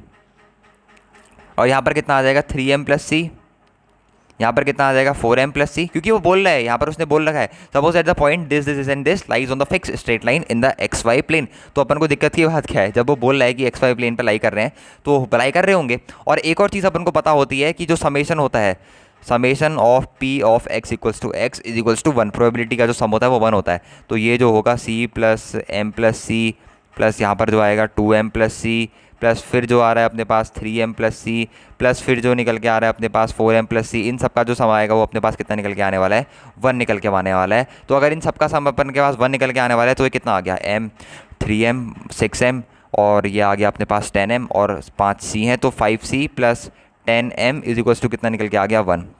ये अपने पास क्या आ गई, एक इक्वेशन क्या आ गई, निकल के आ गई। अब अपन से बोल रखा है कि मीन भी अपन को दे रखा है, मीन कितना दे रखा है प्रोबेबिलिटी डिस्ट्रीब्यूशन का 5/2, तो 5/2 इक्वल्स टू, अब इसका मीन कैसे निकालोगे भैया, मीन निकालने का क्या तरीका होता है, मीन निकालने के लिए आपको सबको ऐड करना पड़ता है, 0 plus m plus C plus फिर यहाँ पर लिखोगे, एक मिनट भी, ये स्टाइलस मेरा काम नहीं कर रहा है यार, एक मिनट, एक मिनट, कर गया। अपन को मीन निकालना है ना, तो मीन अब कैसे निकालोगे, मीन कैसे निकालोगे, मीन निकालना सबको आता होगा। ये x इक्वल्स टू एक्स जो प्रोबेबिलिटी डिस्ट्रीब्यूशन है, इसका आपको मल्टीप्लाई करना होता है p x equals to x के साथ। तो 0 इंटू सी कितना आ जाएगा, 0 प्लस यहाँ पर कितना आ जाएगा m plus C plus 2 into 2m plus C कितना आ गया, ये आ गया 4m प्लस का 2c plus 3 into 3m plus C आ गया 9m प्लस का 3c plus 4 into 4m plus C आ गया 16m प्लस का 4c। ये सारी चीज़ें आ गई। अब इसको कैलकुलेट करो, एक और इक्वेशन आएगी आपकी m और c की टर्म में, और वो इक्वेशन बन के आ रही है मेरे पास 12m प्लस का 4c इज इक्वल्स टू कितनी, 1। सॉरी ये नहीं आ रही है, एक मिनट, m और 4m, 5m और 9m, 14m और 30m आ गया यहाँ से, 30m और c कितने हैं 10, तो 30m प्लस का 10c इज इक्वल्स टू यहाँ से मेरे पास आ गया 5/2। अगर ये चीज़ आ रही है तो अगर कुछ कॉमन निकल रहा है क्या यहाँ से कॉमन निकालो, अगर 5 कॉमन निकालूंगा तो यहाँ पर बच जाएगा मेरे पास 6m प्लस का 2c इज इक्वल्स टू 1/2। हाँ, तो एक तरीके से इक्वेशन मेरी निकल के आ गई 12m प्लस का 4c इज इक्वल्स टू 1। ये मेरे पास क्या निकल के आ गई, सेकंड इक्वेशन निकल के आ गई। अब इसको मानो इक्वेशन नंबर 1, इसको मानो इक्वेशन नंबर 2। इक्वेशन 1 और इक्वेशन 2 को सॉल्व करो, दैट इज़ योर आंसर तो नहीं होगा, वहाँ से आपकी m और c की वैल्यू निकल के आ जाएगी। अगर आप सॉल्व करोगे तो मैंने यहाँ पर अपने पास निकाल के रखी है, आपके पास m की वैल्यू आ रही है 1/20 और c की वैल्यू आ रही है आपके पास सॉल्व करने पे 1/10। अब c की वैल्यू आ गई, m की वैल्यू आ गई, तो अब आपको क्या करना है, यहाँ पर जो प्रोबेबिलिटी डिस्ट्रीब्यूशन का चार्ट था इसके करस्पॉन्डिंगली एक और चार्ट बनाना है जिसमें आप जो रियल वैल्यूज़ हैं m और c की वो आप यहाँ पर क्या कर रहे होगे, पुट आउट कर रहे होगे। ठीक है, थोड़ा सा बड़ा क्वेश्चन है इसीलिए अच्छा क्वेश्चन है। 1 2 एक मिनट 3 4 और 5, यहाँ पर मेरे पास है x इक्वल्स टू एक्स, यहाँ पर मेरे पास है p of x equals to x, यहाँ पर है 0 1 2 3 और 4। यहाँ पर उसके करस्पॉन्डिंगली आपको c की वैल्यू पुट करनी है, c की वैल्यू है 1/10, m प्लस c हो जाएगा मेरे पास कितना 3/20 और 4m प्लस सी हो जाएगा 1/5। बस आपको m और c की वैल्यू पुट करनी है, बाकी कुछ भी नहीं करनी है। यहाँ पर हो जाएगा 1/4 और यहाँ पर आ जाएगा मेरे पास कितना 3/10। अब आपसे बोल रहा है कि वेरियांस बताओ, तो वेरियांस का फॉर्मूला क्या होता है, वेरियांस सिग्मा स्क्वायर मेरे पास क्या होता है, वो होता है e ऑफ x का स्क्वायर माइनस ये e ऑफ x और इस पूरे का स्क्वायर। ठीक है, e ऑफ x और इसका जो स्क्वायर आपको दे रखा है बेसिकली, ये आपको पता है क्या होता है, इसमें तो कोई दिक्कत वाली बात नहीं है। बेसिकली इन दोनों का मल्टीप्लाई करके आपको यहाँ पर लिखना होता है 0 प्लस यहाँ पर आ जाएगा मेरे पास 3/20 प्लस यहाँ पर मेरे पास आ जाएगा 2/5 प्लस यहाँ पर मेरे पास आ जाएगा 3/4 प्लस यहाँ पर मेरे पास आ जाएगा 12/10। इन दोनों का मल्टीप्लिकेशन करके आपको क्या करना होता है, यहाँ पर क्या करना होता है, बेसिकली लिखना होता है, सॉरी ई ऑफ एक्स का स्क्वायर है, सॉरी यहाँ पर आपके पास क्या है, ई ऑफ एक्स का स्क्वायर है। तो अगर एक्स का स्क्वायर है तो पहले एक्स का स्क्वायर करो, 0 1 4 9 एंड 16। अब आपको उसको मल्टीप्लाई करना होता है। ये चीज़ थोड़ा हेक्टिक हो गया इतना लंबा लेक्चर लेके। तो 0 यहाँ पर आ जाएगा मेरे पास 3/20, यहाँ पर आ जाएगा मेरे पास 4/5, यहाँ पर आ जाएगा मेरे पास 9/4, यहाँ पर आ जाएगा मेरे पास कितना 48 डिवाइडेड बाई 10। तो जब आप इन सब को सॉल्व करोगे तो इन सब का रिजल्ट आपके पास निकल के आ जाएगा कितना 8। तो e ऑफ x का स्क्वायर निकल के आ गया 8 और e ऑफ x क्या होता है, एक तरीके से आपके पास मीन ही होता है। तो मीन होता है तो आपको ये देखा माइनस का 5/2 का होल स्क्वायर, इसकी वैल्यू किसके बराबर है, अल्फा। तो सॉल्व करोगे तो अल्फा 48 माइनस 25 डिवाइडेड बाई 4। तो अल्फा जब आप सॉल्व करोगे तो आपके पास निकल के आ जाती है 7/4। तो 7/4 आंसर नहीं है, आपको 24 टाइम्स अल्फा की वैल्यू बतानी है। तो 24 टाइम्स अल्फा की वैल्यू कितनी हो जाएगी, 24 इंटू 7/4, तो 4 6 24। तो आंसर कितना आ गया, मेरे हिसाब से इसका आंसर आना चाहिए 42। तो इसका आंसर आना चाहिए 42। ये एक ऐसा क्वेश्चन है जो मतलब बहुत हट के दे रखा है इस बार। जनरली इस तरीके के क्वेश्चंस ना ही क्लास में प्रैक्टिस कराते हैं, ना ही इस तरीके के क्वेश्चंस मतलब कम होते हैं, देखने को मिलते हैं। पर ये जो प्रोबेबिलिटी टेबल डिस्ट्रीब्यूशन टेबल बनानी होती है, प्रोबेबिलिटी डिस्ट्रीब्यूशन बनाने होते हैं, इस तरीके के क्वेश्चंस अब जे एडवांस पूछने लगा है, क्योंकि उसको मीन वेरिएंस भी कहीं अटकाना है। तो वो इतना ईजी क्वेश्चन फॉरवर्ड नहीं करता कि सीधे सीधे आपसे मीन पूछ लिया, सीधे सीधे आपसे वेरिएंस पूछ लिया, सीधे सीधे आपसे सारी चीज़ें पूछ ली।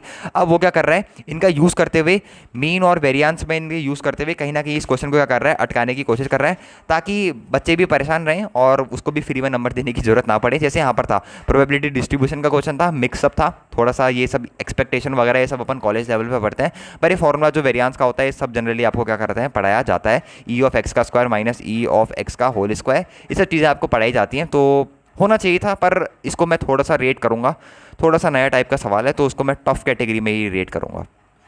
कौन सी कैटेगरी में रेट करूँगा इसको मैं, टफ कैटेगरी में थोड़ा सा रेट करूँगा। Again this is my easy फोकट का क्वेश्चन। ये भी easy, principal of inclusion and exclusion का, जो ये समझ गया केसेस कैसे बनाने हैं, अगेन इजी। ये डुएबल क्वेश्चन है, ये भी डुएबल क्वेश्चन है एग्जाम टाइम में, ये तो है ही इजी भैया। ये सब क्वेश्चन मेरे पास कैसे क्वेश्चंस हैं, ये सारे क्वेश्चंस हैं मेरे पास डुएबल क्वेश्चंस। ये सारे क्वेश्चंस आपसे एग्जाम टाइम में क्या होने चाहिए थे, सॉल्व होने चाहिए थे। अब अपन चलते हैं अपन के लास्ट और सबसे इजी टाइप। ये मैथ्स तब मेरे को सबसे इजी लगते हैं, और क्यों लगते हैं सबसे इजी, इसलिए लगते हैं क्योंकि इसमें एलिमिनेशन वाली जो टेक्निक होती है वो मैं बहुत ही बेहतरीन तरीके से इस्तेमाल करता हूँ। और मैं आज आपको भी बताऊँगा कि आप एलिमिनेशन वाली टेक्निक जो है वो कैसे इफिशिएंटली यूज़ कर सकते हो और कैसे अपना मैक्सिमम आउटपुट निकाल सकते हो इन ये मैचअप वाले क्वेश्चन से। क्या बोल रखा है क्वेश्चन में, क्वेश्चन पढ़ना शुरू करते हैं। बहुत गंदा गंदा लिख रखा है, पता नहीं क्या क्या लिख रखा है। If let alpha comma beta be distinct root of the equation, इस इक्वेशन के डिस्टिंक्ट रूट दे रखे हैं। इक्वेशन क्या है, एक्स स्क्वायर प्लस का एक्स माइनस का 1 इक्वल्स टू 0। इस इक्वेशन के दो रूट अपन को दे रखे हैं, एक रूट है अल्फा, एक रूट है beta. Alpha plus beta minus B upon A, alpha into beta equals to C upon A. तो ये हमारे पास प्रोडक्ट ऑफ रूट और सम ऑफ रूट निकल के आ गया। T equals to 1 comma alpha comma beta अपन को एक सेट दे रखा है, ठीक है। T equals to alpha comma beta, ये अपन को एक सेट दे रखा है for a 3x3 matrix M equals to, ये आर रो मैट्रिक्स दे रखी है। इसमें कोई घबराने वाली बात नहीं है कि इसने क्या लिख रखा है, आर बेसिकली रो मैट्रिक्स है। आई की वैल्यू 1 2 3 चेंज होती रहेगी, वो 1 2 3 1 2 3 1 2 3 ऐसे है। और जो समझ रहे हो ना, R1 कितना हो जाएगा, R1 हो जाएगा A11 A12 A13, R2 कितना हो जाएगा A21 A22 A23, और सिमिलरली कॉलम ये मेरे पास। तो R जो है रो वाली मैट्रिक्स है, CJ जो है मेरे पास कॉलम वाली मैट्रिक्स है, और इसमें कुछ भी नहीं मेरे को दे रखा है। अब सीधे चलते हैं वो इसमें ऑप्शंस में। इसके ऑप्शंस में जो है वो काफ़ी सही सही चीज़ें पूछी गई है, मतलब अच्छा क्वेश्चन है। और जो उसका सबसे इजी ऑप्शन है वो मेरे को लगा है इसका ऑप्शन नंबर एस वाला ऑप्शन। एस वाले ऑप्शन में अपन से क्या बोल रहा है, एस वाले ऑप्शन में अपन से बोल रहा है M equals to a i j 3x3 be matrix with all entries in T such that R I is equals to 0। जो उसने रो के ith एलिमेंट के जो रो का जो एलिमेंट है वो उसने सारे के सारे क्या कर दिए अपने पास, 0 कर दिए हैं। मतलब फॉर एग्जांपल अगर मैं m को ऐसी मैट्रिक्स मानूँ, अगर मैं m को मैट्रिक्स मानूँ A B C D E, एक मिनट ऐसी मान लूँ क्या, A H G H B F G F C, ये मैंने क्या मान ली, अपनी M मैट्रिक्स मान ली। तो वो क्या बोल रहा है कि इसके रो के सारे एलिमेंट 0 है। मतलब A, ये रो है A H G H B F G F C, तो वो वही बोल रहा है such that R I is equals to 0 for all I for all I. R I क्या है मेरे पास, 0 है। मतलब ए 0 है, H 0 है, G 0 है, H 0 B 0 F 0 G 0 F 0 और C 0। Then the absolute value of the determinant of M is, तो हमसे डिटर्मिनेंट जो एब्सोल्यूट वैल्यू है डिटर्मिनेंट ऑफ एम की, तो वो 0 हो रही है। तो रो के जो सारे एलिमेंट है वो तो 0 हो रहे हैं। अगर मैं इसमें एक बहुत ही प्यारा सा ट्रांसफॉर्मेशन लगा दूं, अगर मैं कॉलम 1 में ये ट्रांसफॉर्मेशन लगाऊं, ध्यान से देखना, कॉलम 1 को मैं लिखूं column 1 plus column 2 plus column 3, तो अपने पास खेल खत्म हो जाएगा। तो ये बन जाएगा अपने पास A plus H plus G, यहाँ पर बन जाएगा मेरे पास H plus B plus F, यहाँ पर बन जाएगा मेरे पास G plus F plus C, यहाँ पर बन जाएगा मेरे पास H B F, यहाँ पर बन जाएगा मेरे पास G F और C, और ये मेरे पास बन जाएगा 0, ये 0 और ये 0। अगर कोई भी कॉलम 0 बनता है तो पूरे डिटरमिनेंट की वैल्यू कितनी हो जाती है, 0। तो S का जो डायरेक्टली रिजल्ट है वो मेरे पास बन जाएगा ऑप्शन नंबर 5 से। S का आंसर कितना आ गया मेरे पास, ऑप्शन नंबर 5, सबसे इजी ऑप्शन। रो के एलिमेंट बोल रहा है सारे के सारे 0 हैं, तो हमने क्या करा, कॉलम पे एक ऑपरेशन कर दिया। अगर कॉलम में कोई भी कॉलम 0 हो जाता है तो ऑटोमेटिकली जो पूरा डिटरमिनेंट का वैल्यू है वो अपने पास कितना हो जाता है, 0। तो एस का अपन के पास ऑप्शन आ रहा है 5th। तो एस का ऑप्शन 5th अपन के पास दो ही केस में है, एक इस केस में है और एक इस केस में। अब देखो एलिमिनेशन कैसे खेलते हैं। यहाँ पर पी के ऑप्शन सेम है तो चेक करने की जरूरत नहीं है, क्यू के ऑप्शन सेम है तो चेक करने की जरूरत नहीं है। आर का ऑप्शन 1 है और आर का 3 है, तो अपन आर पे चलते हैं और आर वाले ऑप्शन को चेक करते हैं, और वो काफ़ी अच्छा ऑप्शन भी है। बेसिकली आर वाले ऑप्शन में अपन से क्या बोल रखा है, आर वाले ऑप्शन में अपन से बोल रखा है let M is equals to a i j 3 cross 3 be skew symmetric matrix such that a i j belongs to T. एक स्क्यू सिमेट्रिक मैट्रिक्स दे रखा है एम, और कौन से ऑर्डर वो है, ऑड ऑर्डर का स्क्यू सिमेट्रिक मैट्रिक्स है। तो ऑब्वियस ही बात है, अगर ऑड ऑर्डर के स्क्यू सिमेट्रिक मैट्रिक्स है तो इसका डिटर्मिनेंट का वैल्यू कितना हो जाएगा, मतलब डिटर्मिनेंट ऑफ एम में कितना लिख सकता हूँ, डायरेक्टली 0 लिख सकता हूँ, क्योंकि ऑड ऑर्डर का स्क्यू सिमेट्रिक मैट्रिक्स है तो determinant of M must be 0 such that i is greater than the number of elements in the set. ये जो सेट है इसमें नंबर ऑफ, अभी सेट क्या दे रखा है, ये सेट में अपन को ये जो दे रखा है, ये अपन को दे रखा है एक तरीके से एक कॉलम वेक्टर दे रखा है। ये सेट में अपन को ये क्या दे रखा है बच्चा, ये सेट में अपन को दे रखा है एक तरीके से column vector x comma y belongs to R. M का वैल्यू तो अपने पास 0 है, M into x y z is equals to A12 0 थी।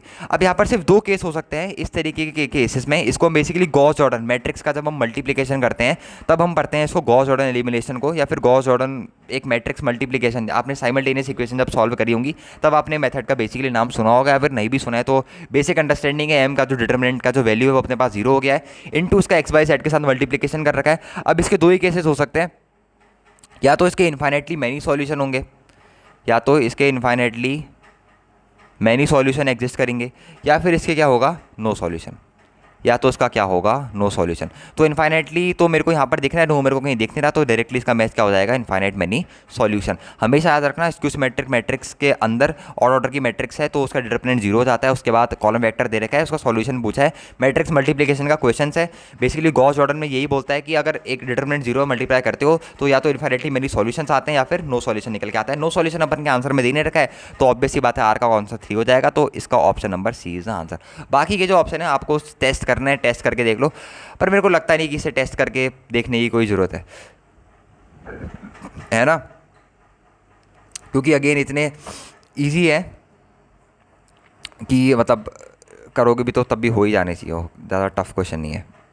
ठीक है, अब आते हैं नेक्स्ट क्वेश्चन की तरफ। ये भी बहुत इजी क्वेश्चन है, स्ट्रेट लाइन का क्वेश्चन है, कमर तोड़ दी यार, बहुत देर से बैंड हो रखा हूँ। हमसे पूछा है कि स्ट्रेट लाइन दे रखी है y equals to 2x, touch the circle with centre 0 alpha and radius r at point A1 and B1 be the point on the circle. फटाफट इसका डायग्राम बनाते हैं यार, एक मिनट इसका डायग्राम बनाते हैं फटाफट, ताकि ये क्वेश्चन फटाफट अपने पास सॉल्व होते रहे। डायग्राम से ये होता है ना, थोड़ी बहुत क्लैरिफिकेशन आते रहती है, क्लैरिफाई हो जाती हैं चीज़ें, फटाफट क्लैरिफाई हो जाएंगी तो फटाफट एकदम से अपन क्या कर देंगे, क्वेश्चन को सॉल्व कर देंगे। ये अपने पास एक सर्कल भी दे रखा है भैया, टच कर रहा है ना सर्कल, ठीक है। एक तो सर्कल बोल रहा है कि y equals to 2x line है, ठीक है, y equals to 2x, slope कितना है इसका 2 है, टेन थीटा की वैल्यू अपने पास 2 है, यहाँ पर नोट करके रख लो। टेन थीटा कितना है बच्चों अपने पास 2। जो छोटी छोटी इन्फॉर्मेशन है ना उनको फटाफट नोट करके रखा करो, these are very helpful in solving the big questions. बड़े बड़े क्वेश्चन को सॉल्व करने के लिए यही जो छोटी मोटी इन्फॉर्मेशन है ये अपने पास काफ़ी ज़्यादा उपयोग में आती है। ठीक है, let the straight line y equals to 2x touch the circle with centre 0 alpha. Circle का सेंटर अपन को दे रखा है 0 alpha and radius is r। Okay, मतलब यहाँ से लेके यहाँ तक की डिस्टेंस कितनी है, अल्फा है, और इसका जो रेडियस है, एक मिनट बच्चे, एक मिनट, इसको ऐसे ज्वाइन कर दूँ। ये इसका जो रेडियस है ये अपने को r दे रखा है रेडियस, ठीक है। Eight a point touch the circle with the centre, एक पॉइंट A1 है, समझ में आ गया होगा कौन सा पॉइंट है A1, ये वाला पॉइंट है A1, यहाँ पर परपेंडिकुलर है, यहाँ पर ये परपेंडिकुलर है। अगर ये एंगल को मैं थीटा मान लूँ तो ये एंगल मेरे पास कितना हो जाएगा, थीटा हो जाएगा। ठीक है, ये बात सबको समझ में आ गई, ये एंगल थीटा हो जाएगा, तो ये एंगल थीटा हो जाएगा। तो बोल रहा है कि A1 कौन सा पॉइंट है, एक मिनट, A1 भी तो है एक पॉइंट तो A1 हो गया, अच्छा B1 ये वाला पॉइंट है, सॉरी B1 अपने पास ये वाला पॉइंट है, ठीक है, समझ। Let B1 be point of the circle such line segment A1 B1 is the diameter of the circle, ठीक है, मैं वो डायमीटर पढ़ना भूल गया था। Let A alpha plus R equals to कुछ इन्फॉर्मेशन दे रखी है, फिर अपन को अल्फा आर A1 B1 सबकी वैल्यू पूछी है। तो सबसे पहले अपन क्या करें बताओ, सबसे पहले अपन को किसकी वैल्यू निकालनी चाहिए, सबसे पहले तो यार आर या अल्फा किसी की तो वैल्यू निकालनी पड़ेगी। तो आर है मेरे पास ये वाले डिस्टेंस दिख रही है आपको पर्टिकुलर, ये वाले डिस्टेंस है मेरे पास आर, ये वाले डिस्टेंस है मेरे पास अल्फा। तो अगर मैं इस वाले ट्रायंगल में बात करूँ, जिसको ट्रायंगल को मैंने ये कांटे वाली लाइन से शेड कर रखा है, अगर मैं इस वाले ट्रायंगल में बात करूँ कॉस थीटा की, अगर मैं इस वाले ट्रायंगल में बात करूँ कॉस ऑफ थीटा की, तो कॉस ऑफ थीटा मेरे पास कितना होता है आर ऑफ अल्फा। अब बच्चे पूछेंगे कॉस थीटा कैसे आएगा, स्टोप दे रखा है बच्चे लाइन का टेन थीटा इक्वल्स टू 2 तो 1। तो जब आप यहाँ से कॉस थीटा निकालोगे तो कॉस थीटा आपके पास निकल के आ जाएगा कितना, R by alpha equals to 1/√5 निकल के आ जाएगा। बस बहुत ही बेसिक सा क्वेश्चन था, 1/√5। तो ये हो जाएगा √5 times R is equals to alpha, मतलब आर कितना है √5 टाइम्स अल्फा कितना है √5 टाइम आर, मतलब यहाँ पर आ जाएगा मेरे पास 5 plus √5 is equals to alpha की जगह कितना आ जाएगा, यहाँ पर आ जाएगा R plus √5 times of R. तो अगर मैं यहाँ से √5 कॉमन निकालूँ तो यहाँ पर मेरे पास बच जाएगा कितना √5 प्लस का 1, और यहाँ पर मेरे पास आर कॉमन निकालूँ तो मेरे पास कितना बन जाएगा √5 प्लस का 1। तो इससे ये कट गया, तो आर की वैल्यू कितनी आ गई √5। तो मतलब जो क्यू वाला पार्ट है उसका कौन सा ऑप्शन करेक्ट है, बी ऑप्शन करेक्ट है, क्यू वाले पार्ट का बी। तो क्यू वाले पार्ट का बी और क्यू वाले पार्ट का बी, क्यू वाले पार्ट का बी, क्यू वाले पार्ट का बी, मतलब ये ऑप्शन एलिमिनेटेड, ये ऑप्शन मेरे पास एलिमिनेट हो गया। अब मेरे को किसकी वैल्यू निकालनी है, अल्फा। अगर आर √5 आ गया तो अल्फा कितना निकल के आ गया बच्चे, अल्फा निकल के आ गया मेरे पास 5। तो अल्फा की वैल्यू कितनी निकल के आ गई मेरे पास 4th। तो पी का मेरे पास कौन सा ऑप्शन है 4th, इसमें भी गिवन है, नहीं नहीं नहीं ये तो डायरेक्टली हो गया, पी 4th है ना, तो सी option correct, C option is correct. बाकी आप A1 B1 कुछ भी निकाल सकते हो, foot of perpendicular that is piece of cake. Foot of perpendicular वैसे कैसे निकालते हैं एक बार बता दूं, फॉर्मूला यार सबको ही पता होता है, बहुत ही बेसिक अप्रोच है फुट ऑफ परपेंडिकुलर निकालने की।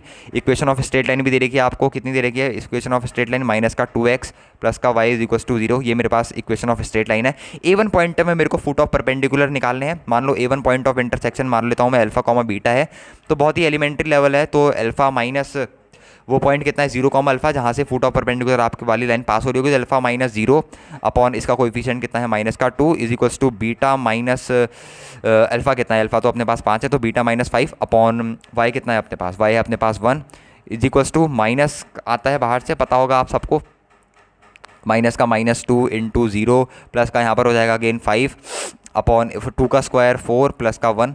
तो बहुत ही बेसिक वाली चीज़ है, यहाँ से आप फुट ऑफ परपेंडिकुलर क्या कर सकते हो, इजीली निकाल सकते हो, कोई बड़ी वाली बात नहीं है। यहाँ से आपकी इसकी वैल्यू कितनी आ गई बेसिकली, इसकी वैल्यू बताओ कितनी आ गई, इसकी वैल्यू -1 आ गई, तो अल्फ़ा कितना आ गया आपके पास, सॉरी इस अल्फ़ा कॉमा बीटा, अल्फ़ा कितना आ गया, अल्फ़ा आ गया मेरे पास 2 और बीटा कितना आ गया, बीटा आ जाएगा मेरे पास beta -5 upon 1 is equals to 1 है, तो देख लेना बीटा कितना आ जाएगा आपके पास, बीटा -5 और यहाँ -1 है तो 4 आ गया, तो 2,4 आ रहे हैं मेरे पास फुट ऑफ परपेंडिकुलर, बस। तो A1 बस 2,4 खत्म आंसर वही है। मतलब सारे के सारे जो क्वेश्चंस हैं वो अल्टीमेटली बहुत ही बेसिक लेवल पे आपके पास पूछे गए हैं, आपको मतलब घबराने की ज़रूरत नहीं है। जेईई एडवांस के एग्जाम में अल्टीमेटली आपको हेजिटेशन नहीं दिखानी है, अल्टीमेटली सारे क्वेश्चन डूएबल है। मैं आपके सामने सॉल्व कर रहा हूँ और ऐसा नहीं है कि मैंने पहले सॉल्व कर रखे हैं, पर सारे क्वेश्चन पहले सॉल्व नहीं कर रखे, कुछ एक आध कर रखे हैं। ऐसा नहीं है कि मैंने सारे के सारे क्वेश्चन पहले सॉल्व कर रखे हैं, कुछ एक आध कर रखे हैं जिसमें मेरे को डाउट था कि ये शायद वीडियो बनाते समय नहीं हो फंस सकते हैं, तो वो क्वेश्चन मैंने सॉल्व करे। बाकी ये सारे को जो क्वेश्चन है ये स्ट्रेट लाइन वाले, ये जो क्वेश्चन अभी सॉल्व करने आ रहा हूँ ये सॉल्व करने लायक नहीं है पहले, क्योंकि इनका लेवल ही नहीं है इस क्वेश्चन का उतना लेवल ही नहीं है। स्ट्रेट लाइन आपसे पूछी है तो इस स्ट्रेट लाइन को आपके सामने इंटरसेक्ट करवा रहा है, बताओ क्या बोल रहा है। लेट L1, एक मिनट थोड़ा सा देख ही लेते हैं, होने वाला है बस paper solve. L1 is equals to x plus 11/1 y plus 21/2 z plus 29/3 L2 is equals to this, ठीक है इंटरसेक्ट आपस में। Let R1 be a point of intersection of L1 and L2, okay. R1 be the point of intersection of L1, L2, O0,0 and n cap denotes the unit normal vector to the plane containing the both the lines L1 and L2 vector। तो सबसे पहले तो उनके point of intersection निकालते हैं। Point of intersection निकालने के लिए वही अपना मजदूरी वाला तरीका, यहाँ पर आ जाएगा y plus 21/2 is equals to यहाँ पर आ जाएगा z plus 29/3 is equals to यहाँ पर मान लेते हैं लेमडा के बराबर या फिर λ1 मान लेते हैं, और फिर यहाँ पर आ जाएगा x plus 16/3 is equals to यहाँ पर आ जाएगा y plus 11/2 is equals to यहाँ पर आ जाएगा मेरे पास z प्लस 4/गामा इज इक्वल्स टू λ2 मान लेता हूँ। तो बस इनके कोऑर्डिनेट्स आते हैं, उन्हें अपन को इक्वेट करना होता है।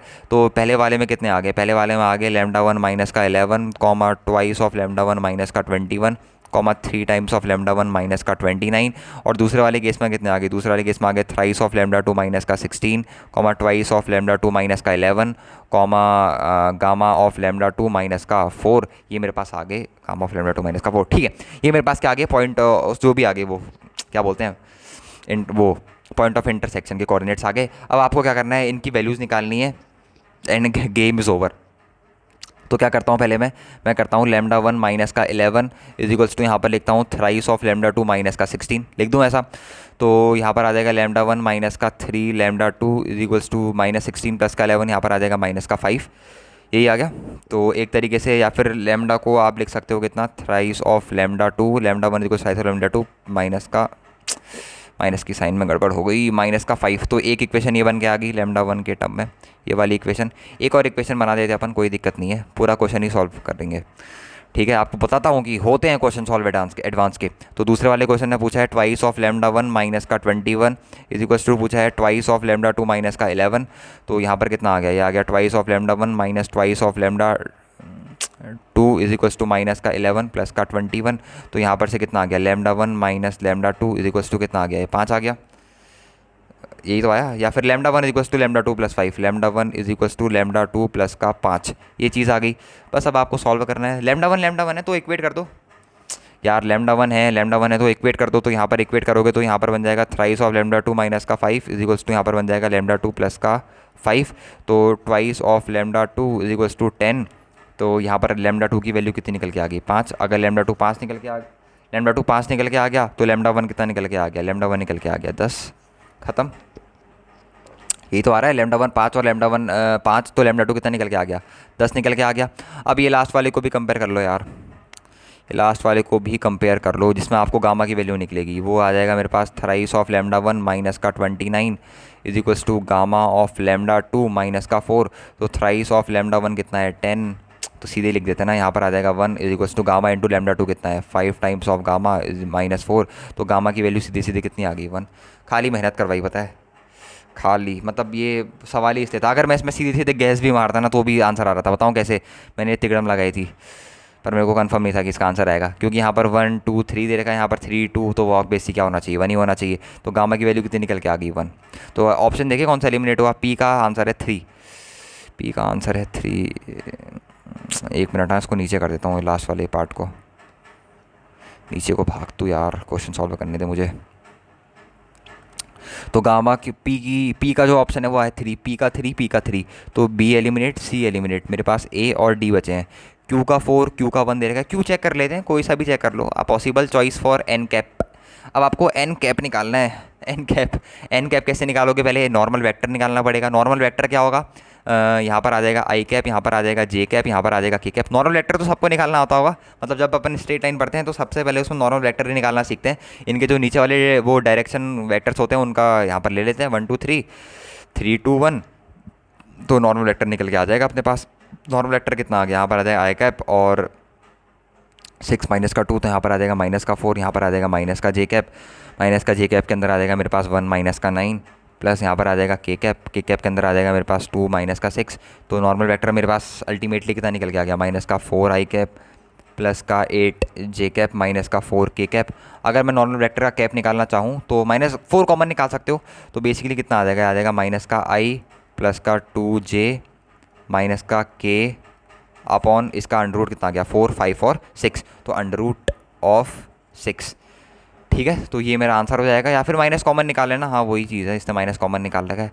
तो ये प्लस हो जाएगा, ये प्लस हो जाएगा, ये बीच वाला माइनस हो जाएगा। तो यहाँ पर आप प्लस माइनस लिख दे सकते हैं। तो इसका कौन सा ऑप्शन आ रहा है मेरा, एन कैप का आ रहा है मेरा 4th, मतलब क्यू का 4th, क्यू का कौन सा ऑप्शन आ रहा है मेरे पास 4th, पी का 3rd। अच्छा समझ गया, फास्ट रखा है इसने। पी के 3 वाले 3 ऑप्शन दे रखे हैं। सी ऑप्शन अपने पास नेगलेक्ट नहीं हुआ है भैया, सी ऑप्शन अपने पास नेगलेक्ट नहीं हुआ है। सी ऑप्शन भी अभी पिक्चर में है, 3 ऑप्शन पिक्चर में है। ठीक है, तो इसका 4th आ गया, क्यू का कौन सा आ गया, 4th आ गया। अब अपन को क्या निकालना है, ओ आर, लो जी, OR1 वेक्टर निकालना है। OR1 वेक्टर निकालना है। R1 क्या है, point of intersection of L1 and L2। Point of intersection of L1 and L2 डालो भाई, इसमें लैम्डा वन लैम्डा टू डालो। 10 डालोगे तो आ जाएगा माइनस का 1, और 10 2 20, तो ये अगेन माइनस का 1, और ये 10 3 30, तो ये आ गया मेरे पास R1। ये लो भैया, ये मेरे पास R1 आ गया। तो O क्या है, O बेसिकली मेरे पास कोई भी मान लो तुम, O को मान लो आई जे के। तो OR1 वेक्टर कितना निकल के आ जाएगा, वो आ जाएगा माइनस आई कैप माइनस जे कैप प्लस का के कैप। ये मेरे पास OR1 वेक्टर निकल के आ गया। अब देखें भाई ऐसा कौन सा ऑप्शन मैच हो रहा है, OR1 वेक्टर माइनस आई माइनस है, एक मिनट, इसका आ गया मेरे पास पहला ऑप्शन, मतलब आर का फर्स्ट, और भी दो ऑप्शन, मतलब एस निकालना ही पड़ेगा। मतलब अब तो निकाल ही सकते हो, डॉट प्रोडक्ट करना है एन वेक्टर के साथ, इसका और इसका डॉट प्रोडक्ट करना है। तो डॉट प्रोडक्ट करोगे तो ऑब्वियस ही बात है, ये कितना बचेगा डॉट प्रोडक्ट करोगे तो ये बचेगा 2/√6। तो 2/√6 को कितना लिख सकते हो, √2/3। तो option number C is correct. कमाल की बात है यार, इसमें भी ऑप्शन नंबर सी करेक्ट था। इसमें भी ऑप्शन नंबर सी कहीं गलत तो नहीं हो रहे हमारे, ऑप्शन नंबर सी कर। हाँ देखा, धड़ाधड़ कर तो दे रहे हैं सारे क्वेश्चंस, पर सारे के सारे जो क्वेश्चंस हैं वो सारे के सारे गलत होते जा रहे हैं। ठीक है, पर ऐसा होगा नहीं, बट अल्टीमेटली अगर आंसर्स आ रहे हैं तो बता देना यार, अगर कोई क्वेश्चन गलत हो या फिर किसी क्वेश्चन का गलत हो, अगर लग रहा हो कि यार ये क्वेश्चन गलत है तो बता देना। बाकी एलिमिनेशन टेक्निक जो होती है वो अपने पास क्वेश्चन को सॉल्व करने की मेरे हिसाब से, at least from my point of view, it is the best technique to solve any types of question. मतलब मैचअप सॉल्व करने के लिए बेस्ट टेक्निक रहती है। लो जी, नया क्वेश्चन क्या दे रखा है, बहुत बड़ा क्वेश्चन दे रखा है। देखो बड़े क्वेश्चन को देख के कभी भी अपने को घबराना नहीं है। जे एडवांस में आज अपनी यही परिभाषा सिद्ध करिए कि क्वेश्चन कितना भी बड़ा हो वो रहता अपने उसका ही, अपनी हैसियत का ही रहता है। वो कुछ होता नहीं है उस क्वेश्चन में खास करने को, वो रहेगा फुद्दू का फुद्दू क्वेश्चन ही, कुछ नहीं होता उस क्वेश्चन में। यहाँ पर अपन से क्या बोला है, यहाँ पर अपन से बोला है एक अपने को एफ एक्स कुछ बोल रहा है, दे रखा है करके, एफ एक्स दे रखा है, जी एक्स दे रखा है, एच एक्स एक फंक्शन दे रखा है, एच एक्स के अंदर दे रखा है A F X plus B G X plus G 1/2 minus, oh my god. मतलब एफ एक्स पता है, जी एक्स पता है, ये निकालना है, जी एक्स पता है, जी एक्स पता है। ठीक है, सबसे पहले तो अपन क्या करते हैं, जी 1/2 माइनस एक्स की वैल्यू निकालते हैं, क्योंकि मैं देख रहा हूँ मेरे को एफ एक्स सीधे सीधे पता है, जी एक्स सीधे सीधे पता है, जी 1/2 माइनस एक्स की वैल्यू निकालता हूँ सबसे पहले मैं। तो जी 1/2 माइनस एक्स की वैल्यू कितनी आ जाएगी, जी 1/2 माइनस एक्स की वैल्यू आ जाएगी 1 - 2 इंटू एक्स की जगह रखना पड़ेगा आपको 1/2 माइनस का एक्स। इसका जो इंटरवल है वो हो जाएगा 0, एक्स की जगह आ जाएगा 1/2 माइनस का X is less than equals to 1/2।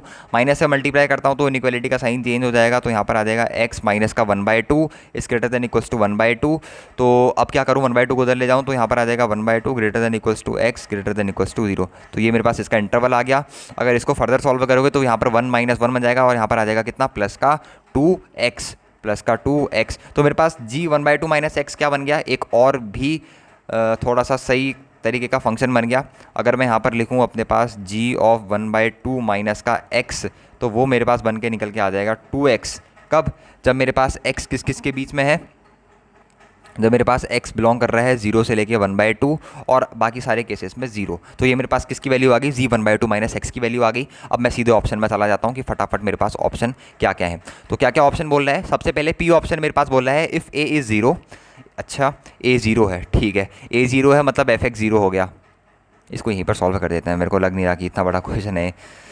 ठीक है, एक मिनट बच्चे, पहले ऑप्शन पी को चेक कर रहे हैं, ध्यान से देखना। ए जीरो मतलब एफ एक्स गया, बी इक्वल्स टू 1, बी 1 है, चलो बी को यहाँ पर गोली मारो। सी 0, अगर सी 0 है तो ये पूरा गया, डी 0 है तो पूरा ये गया। मतलब मेरे पास क्या बचा, G X plus G of 1/2 minus of X. मेरे पास ध्यान से देखना कितना बचा, G X plus G of 1/2 minus x.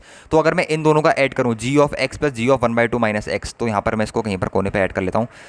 यहाँ पर G of X plus G of 1/2 minus X, मेरे को क्या ऐड करना है, G of X plus G of 1/2 minus का एक्स को ऐड करना है बस। और अगर मैं इन दोनों को ऐड करूँगा तो वो बेसिकली दो इंटरवल में ऐड होंगे, तो उसको डायरेक्टली आप ऐड भी कर सकते हो। यहाँ पर 1 - 2x है, 2x है तो 2x से 2x कट जाएगा, यहाँ पर ये हो जाएगा ना 1 - 2x प्लस का 2x। और यहाँ पर क्या, x कहाँ से कहाँ बिलोंग करता है, x बिलोंग करता है आपका 0 से लेके 1/2 और 0 सारे केसेस में। तो ये क्या बन के आ गया, 1 बस। तो इसकी रेंज कितनी निकल के आ गई, 0 से लेके 1, ख़त्म, कुछ नहीं है। The range of H is 0 से लेके 1। फिफ्थ वाला, ए का कौन सा वाला है, फिफ्थ वाला, ए का फिफ्थ, नहीं गलत है क्या, पी सॉरी पी का फिफ्थ है ना, पी का फिफ्थ मतलब बी और सी। अगर क्यू में निकाल लिया आंसर तो आंसर आ जाएगा। तो अब बारी करते हैं क्यू ऑप्शन को टेस्ट करने की। क्यू ऑप्शन क्या बोल रहा है, ए को 1 ले लिया, ठीक है, बी को 0 ले लिया, ख़त्म, सी को 0 ले लिया, डी को 0 ले लिया, ए को 1 ले लिया, तो मेरे पास फंक्शन कितना बचा, X, H X equals to मेरे पास बचा A into F of X. अब ए क्या है, एक तरीके से ए इज़ अ कॉन्स्टेंट, ए को, अच्छा ए को 1 लेना है ना, ठीक है 1 ले लिया। एफ ऑफ एक्स के बारे में क्या कमेंट्स हैं, एफ ऑफ एक्स क्या दे रखा है, ओहो X into mod of sine X. ये क्यों दे रखा है पता है आपको, X is not equals to 0, वो इसलिए दे रखा है क्योंकि मॉड एक्स 0 पे डिफरेंशिएबल हो जाता है।